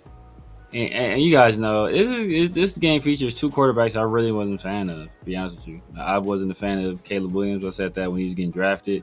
Everybody was fawning all over him. I just said he doesn't have what it takes, in my opinion, to be that guy. And I wasn't really a fan of J.J. McCarthy either. But, you know, who do I trust more? And I've seen what a subpar quarterback can do over there with O'Connell. You know, I don't know. You know, I don't know how much of Jared Goff was Ben Johnson, because I saw McVay do it as well. So, and then the Vikings, obviously, you got Jettas out there. You got the kid from SC. His name escapes me right now. You got Hawkinson. You know, Aaron Jones, that was a revelation last year. I'm gonna go with the Vikings. I feel you. Mint beats my guy. Yeah, man. I don't know, man. I feel like that Chicago experiment's gonna blow up. Actually, that's like that's kind of a hot take I have. I feel like Caleb Williams just doesn't fit that system. He likes to hold the ball in his hand, and if you look at that offense, it's a lot of play action, drive it to the middle of the field, you know, on the dagger. Like I feel like Tom Brady's even talked about this. That whole like Lions offense was kind of like a variation of the Patriots offense, just kind of souped up with a lot of motion. And I don't know if he's cut to do that. I don't think Caleb Williams is going to be a fit in that offense. And in a couple of years, I feel like he's going to be on a different team. But Damn. yeah, I mean, I think he could find success, but I just don't know if it's going to be in Chicago. But I was warming up to JJ McCarthy because I saw him as a possible option for the Raiders. I like his skill set, but again, he just didn't show a lot in college. But like you were saying, Severe, I feel like if O'Connell can dust off a turd, and have a winning season, I feel like JJ McCarthy is going to be fine, with all these pieces around him too. So I'm gonna go Minnesota. Yeah. Kevin O'Connell is he's a proven coach, proven offensive mind, proven play caller. One of the best play callers in the NFL. If anything, he's probably gonna keep it simple and try to protect JJ McCarthy at all costs. And they're gonna get out of there with a W. And that defense is pretty good too. Let's not forget about that Vikings defense too. Damn, man. So you don't think it's gonna work out with Caleb Williams? That's interesting. You don't think he's disciplined enough to play in that system, is what you're trying to say? I just don't think it's like natural to him. You know what I mean? He's just a guy that he's a West Coast guy. You know what I mean? Like I feel like if you can get him to throw the ball, get the ball off his hands quickly, and let him see the field instead of him turning his back and dropping and faking that handoff and then turning back and the picture being different, I feel like that's gonna take some time for him to adjust.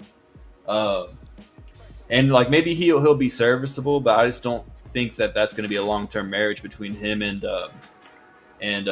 what's his face, the coach that left the Lions that's over there. Oh, Ben Johnson. Ben Johnson. Yeah. I just don't think that that's going to be a long-term marriage between the two. I feel like eventually Ben Johnson's going to be like, you know what? I kind of rock with one of these guys in college. Like, I could totally see him falling in love with just some big quarterback like the dude from Penn, and him also. Drew Allen. You know what I mean? Yeah. Drew. I feel like, I don't know. I'm not a big Ben Johnson guy. It was exciting to see him come to the Raiders, but we're gonna see if he can coach a damn team. You know what I mean? It's just different. Yeah. It's just different. Yeah. So I'm not. It's way different. Honestly, the only way that Ben could survive getting another quarterback is if they win, regardless of how Caleb Williams looks. Kind of like Kyle Shanahan. Kyle Shanahan is the perfect example of you failed at developing a quarterback high and also traded up for, but you were able to continue on as a head coach because you're going to NFC Championship games, you're going to Super Bowls, you're getting it done no matter what. Yeah. And then they finally found Brock Purdy, and it's the rest. Everything is forgotten or forgiven. So I think it's a little bit different because this is Ben Johnson inherited Caleb Williams. Number one pick, though. Number one. They hired him because of. Yeah, but he might just be like, yo, man, he will throw Caleb Williams and the entire Sally Hansen connection that he has under a bus in a second, bro. He will be under there, the bus smelling like acetone. You feel me? He will throw them under a bus in a second if it means saving his own hide, because he'll say the guy doesn't fit my system, And this is not the guy I would have taken. And what are they gonna be like? Oh no, we don't believe you. No. At that point, So if they decide if they want to hit the reset button or if they want to try a third coach with Caleb Williams. Yeah. They're a talented roster. That I saw AJ Simpson mentioning that they have a lot of talent, and if they don't win this year, they'll never win. I feel that. It's just I just don't think it's a good fit, man. I just don't think that Ben Johnson, Caleb Williams, I just don't think it's going to be a good fit. But I like what they did with their offensive line. They did actually got Joe Thuney. They got Jonah Jackson. They got, obviously, Darnell Wright was already still there. But I just... Let me ask you this, though. I have to see it. Yeah. Brian Flores going to have something for him. Who fits 100%. Who do you think fits with Caleb Williams? Which offense do you feel like he fits in? You need a West Coast guy. You need a West Coast. Obviously, the easiest answer is going to be Andy Reid, right? Andy Reid, would give people nightmares with Caleb Williams. Because he has super Caleb Williams on his team already. You know what I mean? Yeah. But I mean, McVay, I feel like in Jacksonville would be a good fit for him. Mm-hmm. Because like you look at the Tampa Bay Buccaneers offense last year, I feel like Baker Mayfield and him kind of have similar games. You know what I mean? I feel like Caleb's a little bit more athletic, maybe more gifted too. I feel like he has a stronger arm. I feel like him in Jacksonville would make sense. Baker got a strong arm too. No, he does. He does too. But Caleb's like generational talent. You know what I mean? Yeah. Like I feel like that's. I don't know if he'll ever reach that because I like Severe has been saying since jump, like he's kind of has like weird character issues, like I wouldn't say issues, but just concerns. You know what I mean? Like I feel like he's the type of dude. Is he a good that, leader? You know what I mean? Is he a good leader? Is he gonna be like in love with football? Like especially at the most critical position. You know, like if you need someone to be a football junkie, you need it to be your quarterback. You know what I mean? But like we'll see. I mean. I don't have anything against Caleb Williams personally or anything. Mm-hmm. I don't care if no, I know you do, bro. Like you being from LA and not liking him told me I mean, I know he went to USC, but I was just like, oh no, there has to be something more to this. It's not I know he went to USC. It's because he went to USC too. No, if you from USC if you from USC and you nice, I like it. Like at one point, Dwayne Jarrett was like one of my favorite players. Like I told people Sam Darnold was gonna be ass. I told people Sam Darnold was gonna be ass. I told people Caleb Williams was gonna be ass. And so far, it's looking like I'm right on both of those guys. I also told him Josh Rosen was gonna be ass too, and that was my quarterback at UCLA. So I knew he was gonna be no good either. Caleb Williams is a questionable cat for sure. But nowhere where Caleb Williams would do well with Charles Edwards Kelly.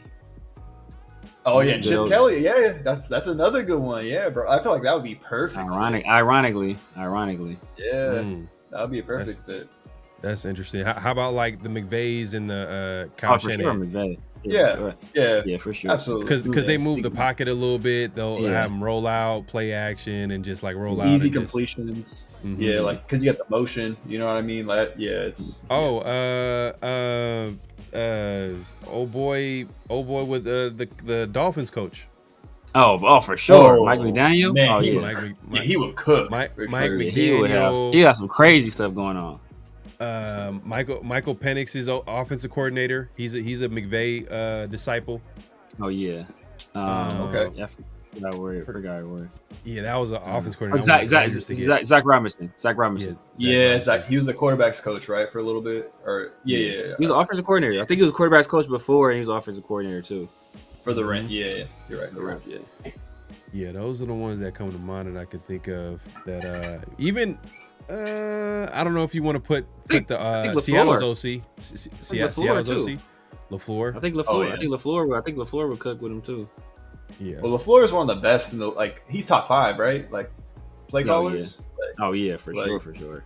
I feel like O'Connell's number 1 in my opinion, and then you could, Shanahan would have to be like 2 through 5, like 2 through 4, like 2 through 5. Where you put McVay at though? McVay got to be up in there. O'Connell got to be up there. Shanahan got to be up there too. McVay got a ring though, so it's like. Yeah, I mean, I like McVay, but man, it's tough, bro. Like I feel like, yeah, McVay. I mean, shit, I would probably put McVay too, and then because man. Yeah, no. Yeah, there's some good ones right now. I mean, Andy Reid. We didn't even talk about Andy Reid. Is Andy Reid 1 or is he 2? Like, oh yeah, Andy Reid is like Andy Reid was a given, but you mentioned him earlier, so I was just like, that's why I'm talking about other names or whatever that wasn't mentioned. Like young folks. Okay. Yeah, gotcha. Yeah. Well, I mean, we'll see what it looks like with Ben Johnson. But yeah, I mean, they hired him because they felt like it was gonna work, so they felt like it was gonna fit. Ben Johnson thought about it too as well, like. So he knows that he's tied at the hip. Like if he took a Raiders job or if he took a job that didn't have a quarterback, at the very least, he could be like, I'm going to get my guy. But the thing is though, like the way stuff works in the NFL, like if you don't win, it's like your time is ticking. Like they're not going to try to invest.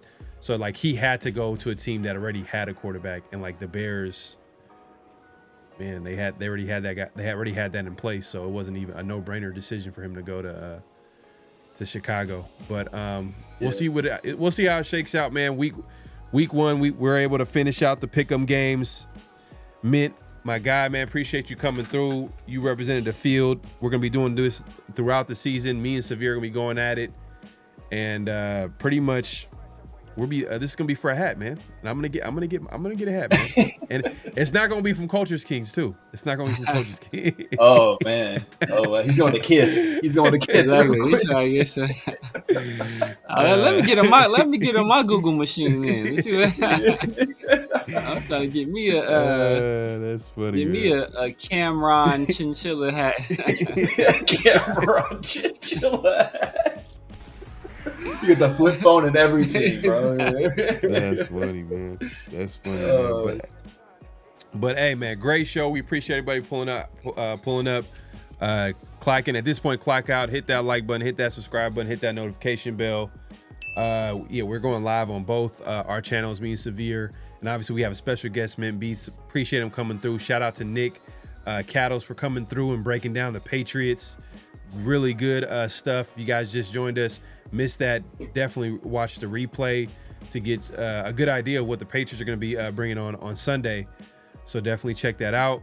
Mint, man, let the people know where they can find you, what to look forward to, all that good stuff.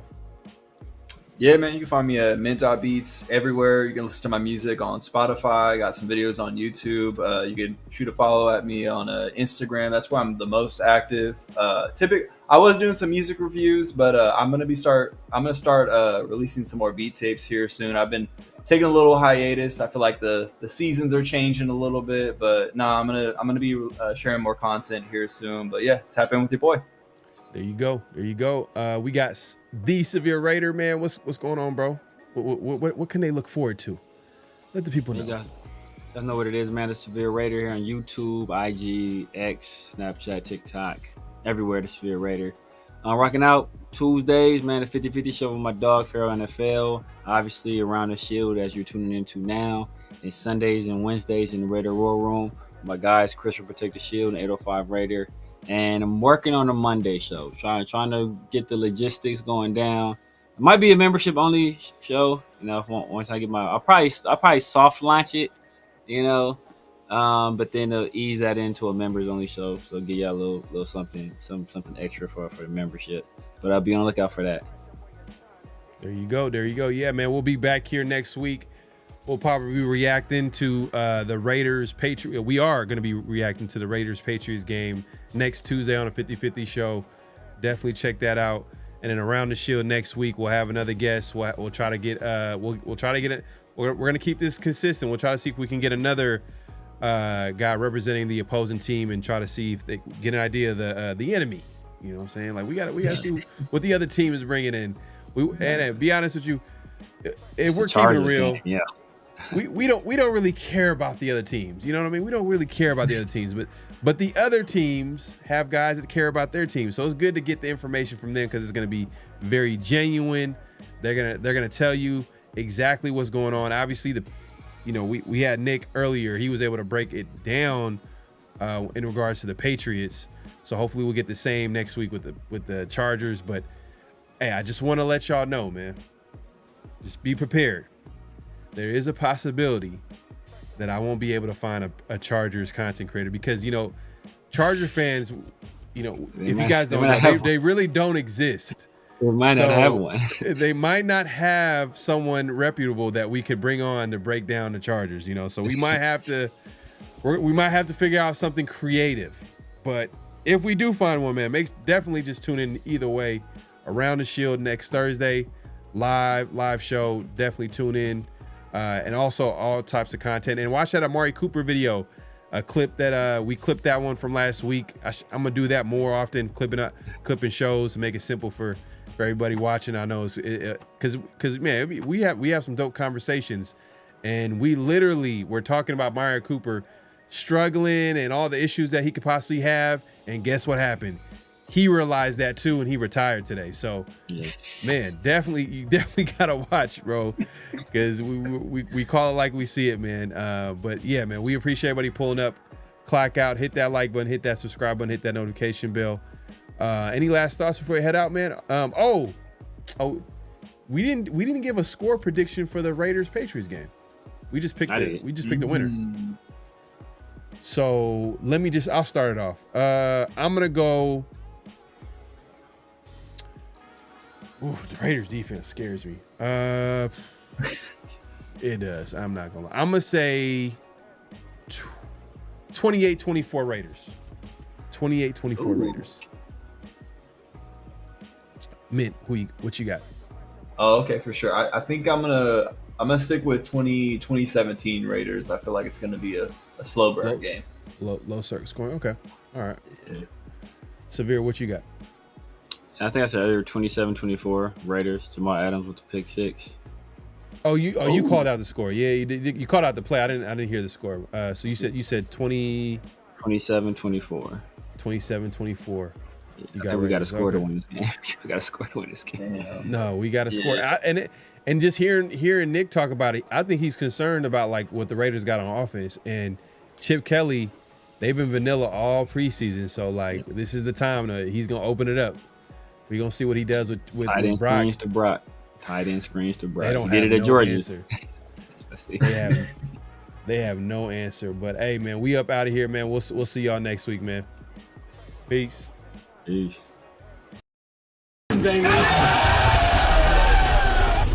Hello?